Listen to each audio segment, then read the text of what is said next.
Welcome proteins class 8th का हमारे पास ये 7वां चैप्टर है किशोरावस्था की ओर। ये चैप्टर बहुत ही इम्पोर्टेंट है, बहुत ही इजी भी है और बहुत इंटरेस्टिंग है। पिछले चैप्टर में क्लास 8th के 6ठे चैप्टर में आपने पढ़ा था जनन के बारे में। उस चैप्टर से थोड़ा बहुत ये रिलेटेड है। आप इसमें अपने बारे में ही जानेंगे। क्लास 8th के बच्चे जो अब आप ग्रो कर रहे हैं, आप बड़े हो रहे हैं, आपके बॉडी में चेंजेस आ रहे हैं, मेंटली फिजिकली आप जिस तरीके से बदलाव देख पा रहे हैं, वो सब कुछ इस चैप्टर में होने वाला है। तो चैप्टर सच में एक इंटरेस्टिंग है। आप इस चैप्टर को अगर एनसीईआरटी में देखेंगे तो एक एक लाइन बहुत मायने रखता है, इसीलिए हम इस वीडियो में आपको एनसीईआरटी एक एक लाइन सॉल्व करवाने वाले हैं। ओके, और अगर आप इस वीडियो को इन तक देख लेते हैं तो इस चैप्टर के लिए आपको और किसी वीडियो को देखने की ज़रूरत नहीं पड़ेगी। बिल्कुल हलवा बना करके देंगे, आपको सिर्फ निकलना है, चबाने की कोई ज़रूरत नहीं है। ठीक है, तो बिना किसी देरी के हम लोग स्टार्ट करते हैं। जैसे कि यहाँ पे लिखा है कि पिछले अध्याय में आपने पढ़ा है कि जंतु किस प्रकार जनन करते हैं। बिल्कुल हमने 6ठे चैप्टर में ये पढ़ा हुआ है। नहीं देखा है वीडियो तो पढ़ा रखा है मैंने, आप जाके देख सकते हो प्ले लिस्ट में क्लास 8th के साइंस में। उसके अलावा कि मानव एवं बहुत से अन्य जंतु एक निश्चित आयु तक पहुंचने के बाद ही जनन कर सकते हैं। सिर्फ इंसान ही नहीं बल्कि और भी जानवरों के साथ ये है कि एक खास उम्र के बाद ही वो जनन कर सकता है। सबसे पहले तो आपको ये पता होना चाहिए कि जनन किसे कहते हैं। पिछले चैप्टर में हमने इस चीज़ को देखा था कि जनन कहते हैं कि अपने ही जैसे संतान है ना पैदा करना और अपना ही वंश को बढ़ाना, ये एक प्रक्रिया होती है जिसको हम लोग जनन कहते हैं। ठीक है, तो जनन करने के लिए एक खास उम्र की ज़रूरत होती है। कोई भी जनन नहीं कर सकता। 10 साल का बच्चा, 5 साल का बच्चा है ना, ज़रूरी नहीं कि वो जनन कर पाए। 5 साल का तो बिल्कुल भी नहीं, 10 साल में शायद बहुत कम चांस है, बट फिर भी ठीक है। अभी देखेंगे इसमें कि कौन सी उम्र होती है जिसमें जाके कोई जनन कर सकता है। ठीक है, मानव किसी निश्चित आयु के बाद ही क्यों जनन कर सकते हैं, आपसे ये पूछा जा रहा है। आखिर ऐसे कौन सी चीज़ होती है उसके बॉडी के अंदर कि वो एक निश्चित आयु के बाद जनन कर पाते हैं और उससे पहले नहीं कर पाते हैं। सवाल का जवाब हमें इसमें मिल जाएगा। आगे कह रहा है कि इस अध्याय में आप मानव के शरीर में होने वाले उन परिवर्तनों के विषय में पढ़ेंगे जिनके उपरांत वो जनन हेतु सक्षम हो पाते हैं। ठीक, चलो ये आइडिया दे रहा है तो इसके बारे में क्या बात करूं। अध्याय 6 में आप मानव जननांगों के विषय में पढ़ चुके हैं। मानव जननांग के बारे में आपने पढ़ा था मेल और फीमेल का, है कि नहीं है। मेल पार्ट में जो 3 मेन पार्ट थे वो आपने पढ़ा था, है ना। फीमेल में जो इंपॉर्टेंट पार्ट्स थे वो आपने पढ़ा था और डायग्राम के साथ आपने काफ़ी डिटेल से उसको पिछले चैप्टर में देखा था, याद होगा आपको। उसके अलावा कि इस अध्याय में हम उन हार्मोन के विषय में चर्चा करेंगे जो शिशु में होने वाले उन परिवर्तनों में महत्वपूर्ण भूमिका निभाते हैं जिनके कारण बच्चा बड़ा होकर के वयस्क हो जाता है। देखो, हमारे बॉडी के अंदर वो पार्ट्स होना बहुत इंपॉर्टेंट है जहाँ से होकर के ये जनन का प्रक्रिया होगा। ठीक, अगर वो पार्ट हैं तो सिर्फ पार्ट का होना भी काफ़ी नहीं है, बल्कि उसके साथ साथ हमें क्या चाहिए सर, उसके साथ साथ हमें कुछ हार्मोन चाहिए। क्या चाहिए सर, कुछ हार्मोन चाहिए। इस चैप्टर में हम हार्मोन के बारे में पढ़ेंगे और इंटरेस्टिंग चीज़ ये है कि इस चैप्टर में सिर्फ जनन वाले हार्मोन के बारे में नहीं पढ़ेंगे, बल्कि हम बाकी भी अपने बॉडी में पाए जाने वाले कुछ और हार्मोन के बारे में भी पढ़ेंगे। ठीक है, चलिए यहाँ पर अब हमारा असली टॉपिक शुरू होता है, वह है किशोरावस्था एवं यौवनारंभ। ठीक है, ये किशोरावस्था क्या है, क्या आपने इसका नाम पहले सुना हुआ है। किशोरावस्था जिसको हम लोग कहते हैं टीनेजर्स, क्या कहते हैं सर, टीनेजर्स, जिसको हम लोग एडोलेसेंस कहते हैं। और इस एडोलेसेंस में होने वाले बच्चे यानी इस उम्र के बच्चे को हम लोग टीनेजर्स कहते हैं। यह भी हम लोग आगे देखेंगे, यहाँ पर लिखा भी हुआ है सब कुछ। तो ये जो किशोरावस्था है, इसी अवस्था में आप सभी क्लास 8th के बच्चे अभी हैं। और सिर्फ आप ही नहीं, हम जो क्लास 6 से लेकर 10 तक आपको पढ़ा रहे हैं वो सारे ही बच्चे कहीं ना कहीं इसी किशोरावस्था में हैं। ठीक है, और इस किशोरावस्था में क्या होता है सर, यौवन आरंभ होता है। आरंभ मतलब शुरू होना और यौवन मतलब जवानी। ठीक है, तो बड़ा होना आप शुरू करते हैं यहाँ से। बूझो अपने 12वां जन्मदिन मना रहा था। मित्रों के चले जाने के पश्चात बूझो और पहले अपने माता पिता के साथ बातें करने लगे। पहले एक कन्या विद्यालय में पढ़ती है, वो हंसने लगी। उसने टिप्पणी की कि बूझो के क्या मित्र जिनसे वो 1 वर्ष के बाद मिली थी, लंबाई एकाएक जो है बहुत बढ़ गई है। अब बूझो के घर पे जैसे कोई पार्टी थी, अब वहाँ पर सारे फ्रेंड आए थे, 12वां जन्मदिन था, है ना, क्लास 8th में है, 12 साल में। ठीक, तो ये क्या कह रहे हैं सर कि जब वो देखी कि अपने बहुत सारे ऐसे फ्रेंड थे जिनको 1 साल के बाद वो मिली थी, वो अचानक से छोटे से एकदम लंबे हो गए थे, तो इसीलिए उनको हंसी आ रही थी। उनमें से कुछ तो मूछें आने से जोकर कार्टून की तरह नज़र आ रहे थे। उसकी माँ ने उसे समझाया कि लड़के बड़े हो गए हैं। ठीक है, अब उसने क्या देखा, पहले ने क्या देखा, कुछ लड़कों के मोछ भी आने लगे हैं, मोछ। ठीक है, अब उनको अजीब लग रहा था कि भाई वो छोटे बच्चे थे, हम लोग क्लास में साथ में पढ़ रहे थे, साथ में बैठ रहे थे, इतने छोटे से लग रहे थे, अभी देखो मूछें आ गई, लंबाई बढ़ गई है। वृद्धि जन्म के समय से ही होने लगता है, परंतु 10 या 11 वर्ष की आयु के बाद वृद्धि में एकाएक तीव्रता आती है और वृद्धि साफ दिखाई देने लगती है। देखो, वृद्धि का मतलब होता है शरीर का बढ़ना। वृद्धि का मतलब क्या होता है? शरीर का बढ़ना, साइज का बढ़ना, आप कह सकते हैं छोटे से बड़ा होना। तो ये तो बचपन से ही होता है ना। एक बच्चा जब पैदा होता है 2-3 किलो का, उसके बाद से ही वो बढ़ना शुरू होता है और लगातार बढ़ता ही रहता है। अगले साल थोड़ा बड़ा, उससे अगले साल थोड़ा बड़ा, अगले साल थोड़ा बड़ा। हाँ, एक लिमिट तक 18-20 साल तक ही बढ़ता है, उसके बाद फिर नहीं बढ़ता है। लेकिन बचपन से, जन्म से क्या होता है सर? बढ़ता रहता है। लेकिन यहाँ पर कह रहा है 11 या 10 कह रहा है कि इस आयु के बाद जो है अचानक वृद्धि होती है शरीर के अंदर। एक तो यह है कि जैसे कि एक बच्चा 10 साल तक, 9 साल तक एक ऐसे वृद्धि के दौरान गुजर रहा होता है जिसमें कुछ खास चेंजेस देखने को नहीं मिलते। मतलब एकदम से फ़र्क नहीं कर पाते आपके ये बड़ा हो गया बोल करके, ठीक है, थोड़ा थोड़ा बड़ा हो रहा है। लेकिन एक टाइम ऐसा आता है कि 1-8 साल के अंदर ही लगता है क्या से क्या हो जाता है। सब ने ये चीज़ नोटिस किया होगा, है ना। 1-8 साल के अंदर ही एकदम छोटा लग रहा था और एकदम बड़ा लगने लगता है। एकदम से बड़ा बदलाव आप कह सकते देखने को मिलता है। अब यहाँ पर कह रहा है क्या? शरीर में होने वाले परिवर्तन वृद्धि प्रक्रिया का एक भाग है। यह इस बात का संकेत है कि अब आप बच्चे नहीं रहे तथा युवा अवस्था में कदम रख रहे हैं। अब इस तरह से जो अचानक आप बड़े होते, इससे पता चलता है कि अब क्या हो रहा है? आप युवा बन रहे हैं। आप अब बच्चे नहीं रहे, आप किड नहीं रहे, अब आप क्या हो रहे हैं? बड़े हो रहे हैं। शरीर में होने वाले इस परिवर्तन की अवधि कब तक रहती है? अब ये भी एक सवाल है बूझों दिमाग में कि अगर हम बड़े भी हो रहे हैं तो क्या बड़े होते रहेंगे? अगर बड़े होते रहे इस तरीके से तो भाई एक दिन तो फिर आसमान छू लेंगे। तो यहाँ पर फिर पहले क्या एक सोच रहे हैं कि जीवन का एक ऐसा जीव काल है कि इसमें आप ना तो बच्चे रहते हैं और ना ही बड़े। ये लोग वहाँ पहुँच गए ना क्लास 8th में। आप भी इस चीज़ को बहुत अच्छे से रिलेट कर पा रहे होगे कि आपके दिमाग में ऐसे ऐसे चीज़ें आती होंगी। मैं इस उम्र के बच्चों के बारे में बात करता हूँ कि इस उम्र के बच्चे ना सोचते हैं कि जो वो सोचते हैं वो सही है। मतलब वो जो सोच रहे हैं वो सही ही सोच रहे हैं। उनको खामियां नज़र आ रही होती है समाज में, बड़ों में बहुत ज़्यादा, ठीक है। उनको लग रहा होता है माँ क्या ही बोल रही है, पापा ये क्या ही एडवाइस दे रहे हैं, ठीक है, टीचर्स ये क्या ही बकवास कर रहे हैं, पड़ोसी के लोग समझ नहीं रहे हैं, बुज़ुर्ग तो बेकार ही बातें करते हैं, ठीक है, ऐसा रहता है। तो यहाँ पर कह रहा है कि ना तो आप छोटे हैं ना तो आप बड़े हैं, चॉकलेट के लिए रो भी रहे हैं, ठीक है और चॉकलेट खुद से कमा के खरीद के खा भी नहीं पा रहे। यहाँ पर कह रहा है क्या? मैं जिज्ञासु हूँ कि क्या बाल्यकाल एवं युवावस्था के मध्य इस अवधि का कोई विशेष नाम है?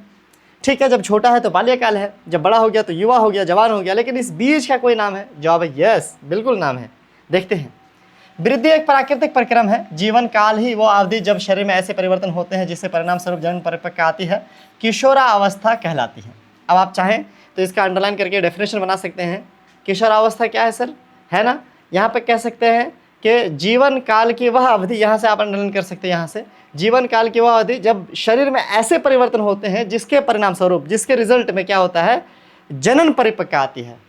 देखो इसकी खास बात क्या है सर कि ये जो चेंज है ना आपके बॉडी का, देखो बड़े तो आप 6 से 7 साल में भी हुए थे, 7 से 8 साल में भी हुए थे, लेकिन इस कंडीशन में जो आप बड़े हो रहे हैं ना ये थोड़ा अलग है। यहाँ बड़े होने का मतलब है कि अब आप बच्चे पैदा कर सकते हैं। ये बड़ा चेंज है आपके बॉडी के अंदर।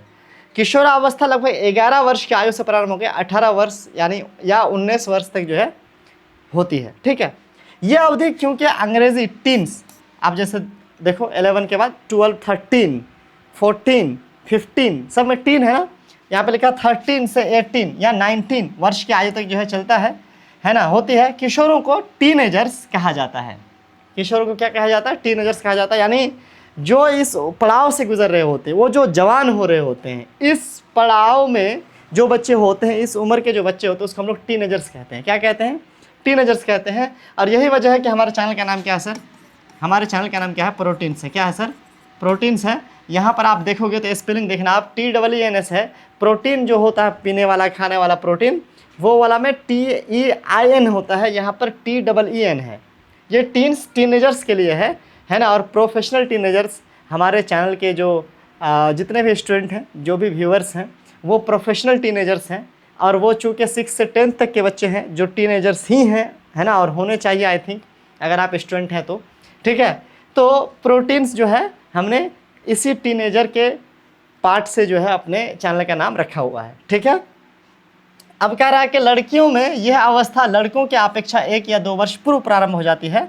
किशोरावस्था की अवधि व्यक्तियों में भिन्न भिन्न होती है। अब देखो लड़कियां थोड़ी जल्दी बड़ी होती हैं, हाइट के हिसाब से भी लड़कियां जल्दी बड़ी होती हैं, और बाकी चीज़ों के हिसाब से भी, जैसे कि जवान होने की जहाँ तक बात है कि बच्चे पैदा करने की जो क्षमता है वो भी लड़कियाँ जल्दी होती हैं, जवान जल्दी होती हैं, ठीक है। हम लड़के मतलब 13 साल में अगर होते हैं तो वो कहीं 11 साल में 10 साल में ही हो जाती हैं, ठीक है। तो अगर आपके क्लास की लड़कियाँ, क्लास 8th में जो लड़कियाँ हैं, है ना, और क्लास 8th में जो लड़के हैं, वो भले ही सेम एज के हों बट लड़कियाँ ज़्यादा मैच्योर हैं, लड़के लड़कियों के कंपेयर में कम मैच्योर हैं अभी, इसीलिए अभी लड़कियाँ डोमिनेट कर सकती हैं, ठीक है। लड़कों, तुम लड़कियों की बात मानो, अभी अभी लड़कियां ज़्यादा समझ रही हैं तुमसे, ठीक है, क्लास 8th में। कह रहे हैं किशोरावस्था के दौरान मनुष्य के शरीर में अनेक परिवर्तन आते हैं। ये परिवर्तन यौवन आरंभ के संकेत हैं, यौवन आरंभ के संकेत हैं, जवानी के संकेत हैं। इनमें सबसे महत्वपूर्ण परिवर्तन है लड़के और लड़कियों के जनन क्षमता का विकास। मैंने पहले भी कहा और फिर कह रहा हूँ कि देखो चेंजेस तो बहुत सारे आते हैं, अभी हम लोग पढ़ेंगे क्या क्या चेंजेस आते हैं। उनमें से मेन चेंज क्या है सर? मेन चेंज है कि वो बच्चे पैदा कर सकते हैं, उनके अंदर वो क्वालिटी आ जाती है, वो पावर आ जाती है। देखेंगे कैसे। किशोर के जनन परिपक्वता के साथ ही यौवनारंभ समाप्त हो जाता है। अब क्या हो रहा है कि जब वो जनन परिपक्वता उनके अंदर आ जाता है, मतलब क्या है कि आप जब पूरी तरीके से एक बॉडी तैयार हो चुका है, वो आप बहुत अच्छे से, बहुत मेच्योरिटी के साथ बच्चे पैदा कर सकता है, उनके अंदर वो पूरी क्षमता बहुत अच्छे से डेवलप हो चुकी है, तो फिर यौवनारंभ जो होता है वो ख़त्म हो चुका होता है। उस वक्त वो टीनेजर नहीं रहता, आप कह सकते हैं वो युवा हो चुका है, वो जवान हो चुका है। पहले और बूझों के एहसास होता है कि लंबाई में एकाएक वृद्धि हम लड़कों में हल्की दाढ़ी मूछें, सॉरी लड़की कह रहे हैं, लड़कों में हल्की दाढ़ी मूछों का आना किशोरावस्था के लक्षण है। ठीक है, ये बात तो सही है कि अचानक अगर लंबे हो गए तो किशोरावस्था का लक्षण है, दाढ़ी मूछ आ गए किशोरावस्था का लक्षण है ना। लेकिन कह रहा है ये यौवनारंभ में होने वाले अन्य परिवर्तन के बारे में हमको जानना है, और भी कुछ चेंजेस होते हैं क्या? जवाब है यस, बिल्कुल होते हैं। तो यहाँ पर देखिए उसके जवाब में कुछ है। यौवनारंभ में होने वाले परिवर्तन है ना, लंबाई में वृद्धि। सबसे पहला तो यही वाला परिवर्तन है जो हम अभी ऊपर डिस्कस कर चुके हैं, जैसे कि देखा था बूझो ने कि अचानक उनके फ्रेंड्स बड़े हो गए। तो ये तो बहुत ख़ास और बहुत साफ पहचान है कि लड़का या लड़की अचानक जो है लंबे हो जाते हैं, इसका मतलब है कि यौवनारंभ जो है हो चुका है। लंबाई में एकाएक वृद्धि यौवनारंभ के दौरान होने वाला सबसे अधिक दृष्टिगोचर परिवर्तन है। दृष्टिगोचर मतलब दिखने वाला। इस समय शरीर की लंबाई अस्थियों की, अर्थात हाथ एवं पैरों की अस्थियां, हड्डियां जो होते हैं उसकी लंबाई में वृद्धि होती है और व्यक्ति लंबा हो जाता है। इस वक्त अचानक से हड्डी वगैरह लंबा होता है और जो है बच्चा या बच्ची जो है क्या होता है सर, लंबा दिखने लगता है। एक चार्ट है जहां पर दिखाया गया है, कॉलम 2 और 3 में किसी व्यक्ति की लंबाई को प्रतिशत में दर्शाया गया है कि हम जान रहे हैं कि ये जो चेंज है ये कहाँ तक है सर, 18-19 तक है। तो कितने साल की उम्र तक में कितना लंबा हो जाता है उसके बारे में एक चार्ट यहाँ आपको दिया हुआ है, ये चार्ट आप देख सकते हैं। ठीक है, मान लीजिए आपका जो 100% ग्रोथ है वो आज आप जितने लंबे होंगे टोटल वो 100% मान लेते हैं, जितने लंबे होंगे मैक्सिमम, जैसे मेरा हो चुका है आई थिंक, ठीक है, आई थिंक क्या हो ही चुका है जो भी है छोटा सा हो ही चुका, तो 100% हो गया ये। ठीक है, तो 100% का कितना परसेंट किस उम्र में हो जाता है यहाँ पर जो है चार्ट में दिखाया गया है। लड़कों के बारे में यहाँ पर है, लड़कियों के बारे में यहाँ पर है कि 8 साल की उम्र में ना लड़के 72% बढ़ते हैं जबकि लड़कियाँ 77%। 9 साल की उम्र तक लड़के 75 और लड़कियाँ 81। 10 साल की उम्र में 78 और 84। 11 साल के लड़के 81 पहुँचे या 88 पहुँच गए हैं। 12 में लड़के 84% बढ़े, अभी है इनके पास 16%, लेकिन ये 91 पहुँच चुकी हैं। 13 साल होते होते लड़कियाँ 95% बड़ी हो चुकी हैं, 95% इनकी हाइट आ चुकी है। अब अगर देखेंगे तो 15 साल की एज तक में, 15 साल की आयु तक में लड़कियां 99% बढ़ जाती हैं जबकि लड़के 95% अभी लड़कियों का बचा हुआ रहता है बढ़ने का जो है ना टाइम। जबकि अगर आप देखेंगे तो 100% 17 साल तक में हो जाता है और इनका 18 साल या उसके बाद जो है होता है। इधर तो चलो फिर भी थोड़ा लग रहा है कि चलो आसपास पहुंच गया 98% और 99.5%, लेकिन ऊपर अगर आप देखेंगे तो एक बहुत खास डिफरेंस देखने को मिलेगा कि ये अभी 88% पहुँचे, ये 95, ये 92% पहुँचे तो ये 98। तो एक अच्छा खासा डिफरेंस देखने को मिल रहा है कि लड़कियां जो है तेज़ी से कम उम्र में ज़्यादा अपनी लंबाई को पहुँच पा रही हैं और लड़के कम। अगर आप चाहें तो नाप भी सकते हैं, अभी आपकी जितनी लंबाई है उसको आप नाप के यहाँ लिख दीजिए और बट्टे में, है ना, वर्तमान आयु में पूर्ण लंबाई का कितना परसेंट आपका यहाँ पर आपको देख सकते हैं। जैसे अगर आपकी उम्र 12% है, 12 साल है तो आप 84%, नीचे 84 लिख देंगे। ठीक है, अभी आपकी लंबाई को ऊपर रखेंगे और गुना 100 करेंगे। इस तरीके से जो है आप कितने लंबे हो सकते हैं मैक्सिमम, उसके बारे में जो है थोड़ा आपको कैलकुलेशन डाटा मिल जाएगा। ठीक है, यहाँ पर एक एग्जांपल दिया गया कि अगर एक लड़का 9 साल का है तो ऊपर जो है 9 वर्ष का है तो उसका लंबाई 120 सेंटीमीटर है। अगर अभी मान लीजिए 9 साल का है और 120 उसकी लंबाई है, तो 120 ऊपर लिख दिया। अब 9 साल में जो है कितना परसेंट हो गया, 9 साल में 75% हो गया, लड़का है तो यहाँ पर जो है 75 नीचे कर दिया, 100 से गुना करके 160, मतलब ये जो है 160 सेंटीमीटर जो है लंबा होगा वो लड़का। एक अनुमानित लंबाई हम कह सकते हैं, बाकी इसमें थोड़े बहुत 19-20 का फ़र्क आना कोई बड़ी बात नहीं है, ठीक है। चलिए, इस तरीके से वो एक्टिविटी थी। एक और एक्टिविटी है, यहाँ पर आप देख सकते हैं, इसमें आपको एक्स अक्ष और वाई अक्ष में जो है 2 ठो ग्राफ दर्शाया गया है। इस ग्राफ में आपको एक्स अक्ष पर लंबाई में वृद्धि तथा वृद्धि का प्रतिशत, वाई अक्ष पर, एक मिनट, आयु एक्स अक्ष पर है और लंबाई वाई अक्ष पर है। अगर आप देखेंगे तो आयु एक्स अक्ष पर और लंबाई वाई अक्ष पर, ठीक है।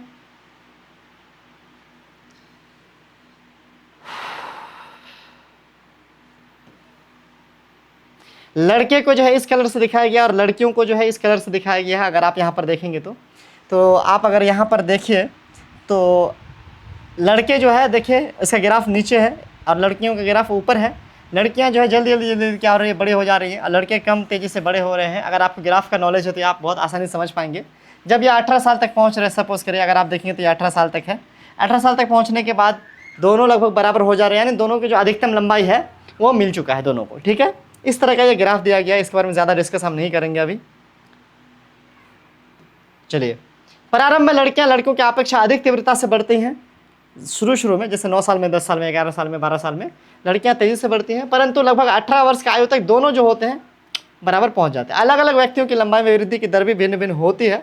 कुछ यौवनारंभ में तीव्र गति से बढ़ते तथा बाद में धीमी हो जाती है, जबकि कुछ होता है कि धीरे धीरे बढ़ते हैं, बाद में भी उनका चलता रहता है, ठीक है। मैं चिंतित हूँ, यद्यपि मैं लंबी हो गई हूँ, परंतु शरीर की तुलना में मेरा चेहरा छोटा है। ये कह रही है क्या क्या, देखो जो मेरा शरीर है वो तो लग रहा है लंबा हो गया, लेकिन मेरा चेहरा छोटा लग रहा है, छोटे बच्चे की तरह लग रहा है। जो हमारा बॉडी है उनके हिसाब से हमारा चेहरा और बड़ा होना चाहिए था। तो जवाब है कि इसको टेंशन लेने की ज़रूरत नहीं है, ऐसा होता है। शरीर के सारे अंग हो सकते हैं कि एकदम से एक साथ जो है ऐसे बड़े ना हो, बल्कि धीरे धीरे जो है वो मैनेज हो। लिखा है कि पहले को चिंतित होने की आवश्यकता नहीं है। शरीर के सभी अंग समान दर से वृद्धि नहीं करते। कभी कभी किशोर के हाथ अथवा पैर शरीर के अन्य अंगों की अपेक्षा बड़े दिखाई देने लगते हैं, ठीक है, परंतु शीघ्र ही दूसरे भाग में वृद्धि करके जो अनुपात है वो क्या हो जाता है, संतुलित हो जाता है, बराबर हो जाता है और शरीर जो है सुडौल हो जाता है, मतलब सही रूप में आ जाता है। आपने ध्यान दिया होगा किसी व्यक्ति की लंबाई उसके परिवार के किसी न किसी सदस्य से लगभग समान होती है। आपने ये भी देखा होगा कि अक्सर जिनके माँ बाप बड़े होते हैं, लंबे होते हैं, उनके बच्चे भी लंबे होते हैं। हालांकि एकदम से ज़रूरी नहीं है, क्योंकि दादा दादी पे भी असर पड़ता है, नाना नानी का भी असर आता है। क्लास 10th में इस बारे में है, ठीक है, आप लोग पढ़िएगा। अब यहाँ पर क्या कह रहा है कि सिर्फ माँ बाप से जो है लंबाई में असर नहीं आता, और क्या सारे फैक्टर्स हैं, जैसे कि हवा, पानी, खान पीन, रहन सहन, बहुत सारी चीज़ें। कह रहा है इसी कारण ये है कि लंबाई माता पिता से प्राप्त जीन पर निर्भर करता है बहुत हद तक, परंतु वृद्धि के इन वर्षों में उचित प्रकार के संतुलित आहार भी आवश्यक है। यह अस्थियाँ, पेशियाँ, शरीर के अन्य भागों को सही ढंग से क्या करते हैं, वृद्धि कर रहे हैं, तो पर्याप्त पोषण में सहायता करता है। तो मान लीजिए क्या कि एक तो है कि माँ बाप का जीन जो है, माँ बाप से कैसे उनके गुण आए हैं लंबाई के, एक तो वो भी इम्पोर्टेंट है। उसके अलावा खाना पीना कैसा है और भी चीज़ें हैं जो हेल्प करती हैं उनको वृद्धि करने में। आप किशोर के पोषक आवश्यकताओं के विषय में इस अध्याय में आगे पढ़ेंगे, ठीक है। हम लोग जो है यहाँ पर इस चैप्टर में पढ़ने भी वाले हैं कि कैसा खाना, कैसा काम, कैसी जगह, कैसा कुछ करना चाहिए, वो सब यहाँ पर नीचे है इस चैप्टर में। शारीरिक आकृति में परिवर्तन। अब एक तो हो गया क्या कि हम लोग लंबाई का देख लिए कि ठीक है, जब कोई बड़ा होता है, जब कोई टीनेजर होता है, जब कोई किशोरावस्था में आता है तो वो लंबा होता है तेज़ी से, एक तो हमने देख लिया बहुत अच्छे से।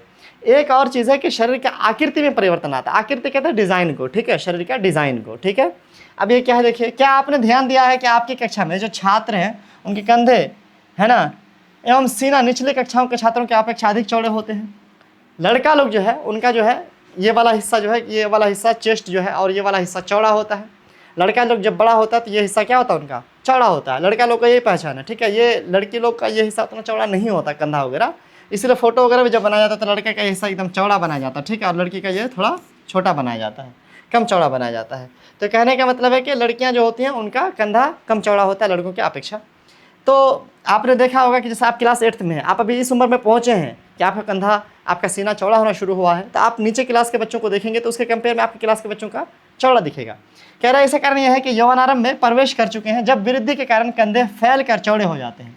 लड़कियों में कमर का निचला भाग चौड़ा होता है, लड़कियों में, अच्छा लड़कों में ये नहीं होता उतना, लेकिन लड़कियों में कमर का निचला भाग जो हिप वाला एरिया है ना, ओह, ठीक है। लड़कों में ये वाला हिस्सा चौड़ा होता है और लड़कियों में ये नीचे का हिस्सा जो होता है, कमर के नीचे का हिस्सा, ये वाला हिस्सा चौड़ा होता है। ओके। वृद्धि के कारण लड़कों में शरीर की जो पेशियां हैं लड़कियों की अपेक्षा सुस्पष्ट एवं गांठें दिखाई देती हैं, है ना। गठी मतलब ये होता है ना कि लड़कों का जो होता है ना बॉडी शॉडी सब गांठ गांठ सब थोड़ा बनना शुरू होता है, ऐसा लगता है ये सब भी नस वस दिखना शुरू हो जाता है थोड़ा सा, है ना। इनका बॉडी थोड़ा वैसा टाइप का हो जाता है लड़कों का। किशोरावस्था के दौरान लड़कों एवं लड़कियों में होने वाले परिवर्तन अलग अलग हैं। बॉडी का शेप जो है लड़कों का अलग है ना। लड़कियों का बॉडी कर्व होना शुरू होता है, लड़के का बॉडी अलग किस्म का होता है, लड़कियों का बॉडी अलग किस्म का होता है। यही वजह है कि जो छोटी बच्चियां हैं या छोटे बच्चे हैं उनको अगर आप ऐसे मतलब सेम कपड़ा पहना दिया जाए, हेयर स्टाइल सेम कर दिया जाए, तो आप शायद पहचान नहीं पाएंगे कि इनमें कोई लड़का है लड़की है, ठीक है। कई दफ़ा आप फ़र्क नहीं कर पाएंगे। बट वहीं पर जैसे अगर कोई लड़की अगर टीनेजर्स हैं, बड़ी हैं, ठीक है, 15 साल 17 साल की हैं, कोई लड़का है, तो उनको आप चाहे कैसा भी कपड़ा पहना दो, एक पता चल जाता, फ़र्क पता चल जाता है। क्यों? क्योंकि भाई जाहिर सी बात है, लड़कियों का छाती अलग होगा, लड़कियों का कमर अलग होगा और लड़कों का जो है सीना अलग होगा, कमर छाती अलग होगा।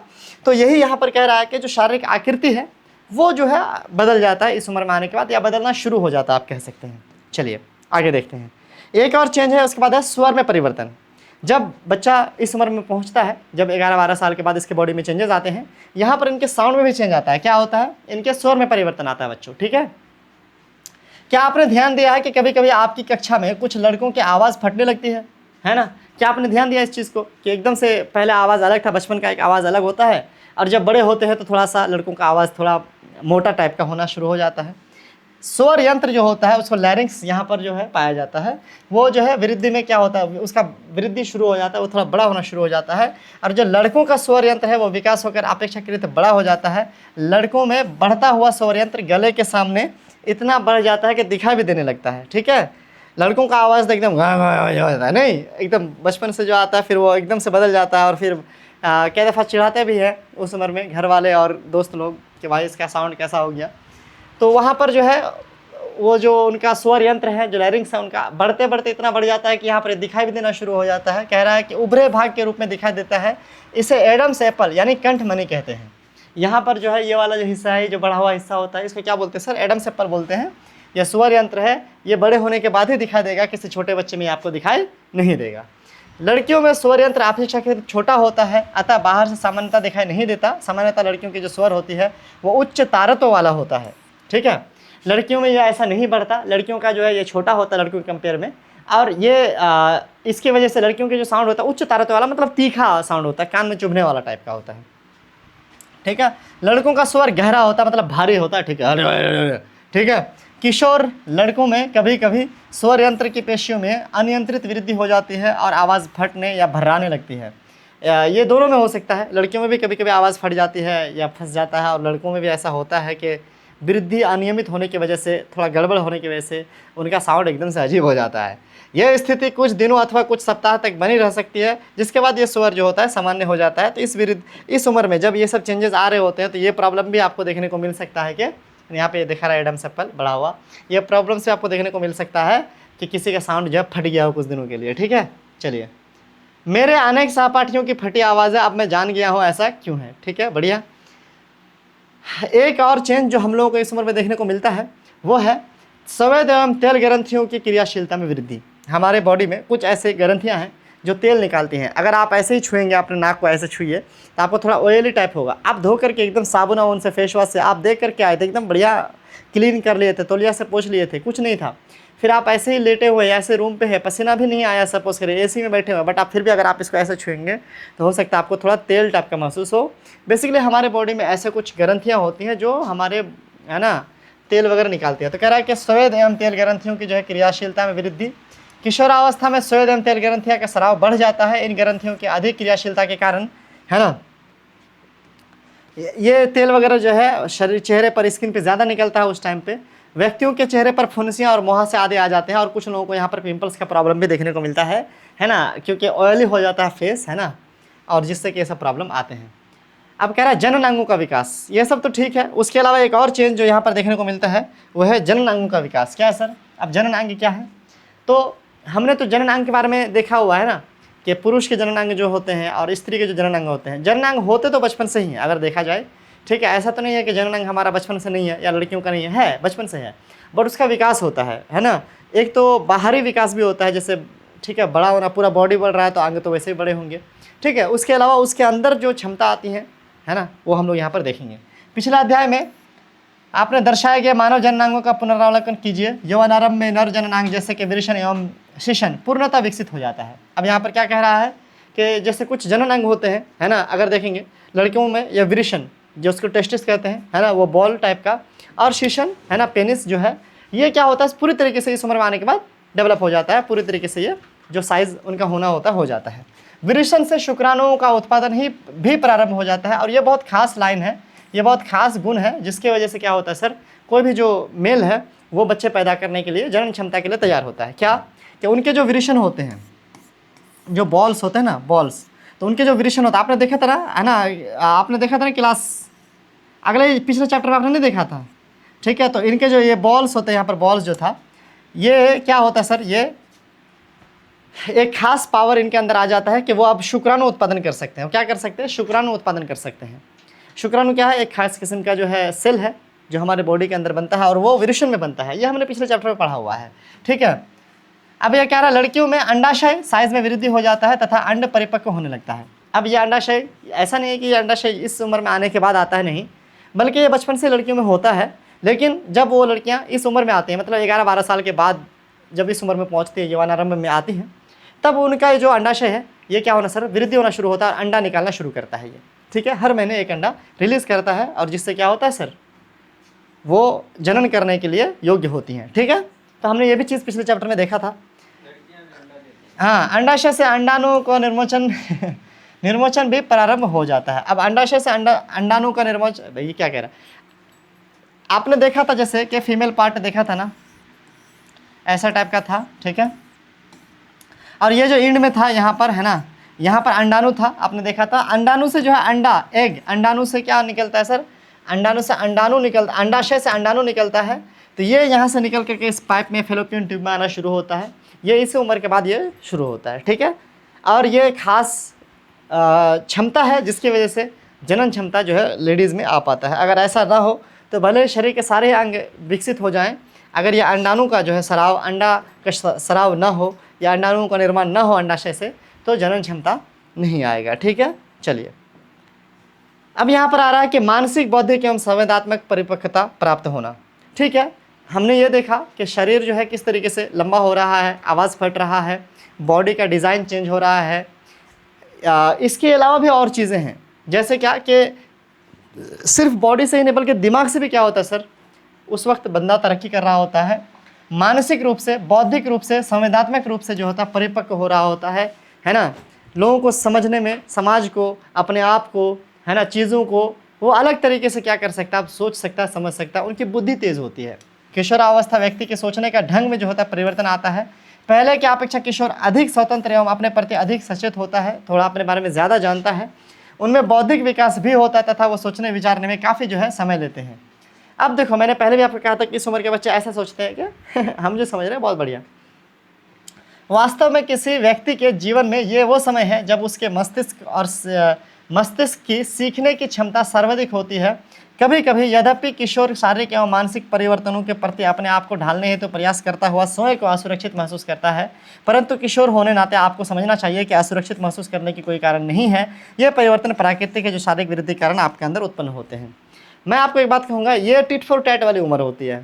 इस उम्र में बच्चा ऐसा सोचता है कि भैया उसने थप्पड़ मारा तो हमें भी मारना है मुक्का, है कि नहीं है। ये वो उम्र होती है, इस उम्र में आप ऐसे सोचते हैं, ये जो जैसे क्यों तैसा यार, ठीक है, ये वैसा उम्र है। ये उम्र माफ़ करने वाला उम्र नहीं होता है, ठीक है। ये उम्र में माँ बाप की बातें अच्छी नहीं लग रही होती, ये उम्र में दोस्ती यारी करने का उम्र होता है। इस उम्र में आपको अपोजिट जेंडर के प्रति जो होता है एक अट्रैक्शन पैदा होती है कि लड़कों को लड़कियाँ अच्छी लग रही हैं, लड़कियों को लड़के अच्छे लग रहे हैं, या एक अट्रैक्शन पैदा हो रहा है, प्यार व्यार हो जा रहा है जिसको भी देख रहे हैं, ठीक है। तो ये सब इस उम्र में होता है, ठीक है। ये सब आपकी गलती नहीं है, या आप नहीं कर रहे, आपके अंदर का हार्मोन है जो कर रहा है, उसको कंट्रोल करने की ज़रूरत है। गौण लैंगिक लक्षण, अब यहाँ पर कुछ और भी हैं, ठीक है। कुछ ऐसे लैंगिक लक्षण हैं जो थोड़े से अंदर के हैं। आप अध्याय 6 में पढ़ चुके हैं कि जो विरेचन है एवं अंडाशय जनन अंग है, ये जो विरेचन है और ये जो अंडाशय है ये क्या है सर, सबसे महत्वपूर्ण जनन अंग है कि नहीं है।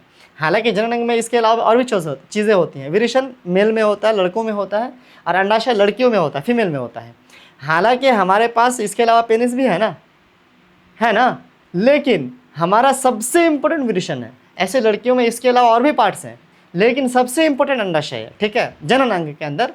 ये वे युग्मक अर्थात शुक्राणु एवं अंडाणु उत्पन्न करते हैं। विरेचन क्या उत्पन्न करता है, शुक्राणु उत्पन्न करता है, और अंडाशय क्या करता है सर, अंडाणु उत्पन्न करता है। इसीलिए ये इंपॉर्टेंट है, क्योंकि एक तरह के समझ लीजिए क्या कि मेल गैमेट और फीमेल गैमेट है, युग्मक का निर्माण करते हैं, और इसी से क्या होगा सर, जनन का प्रक्रिया होगा।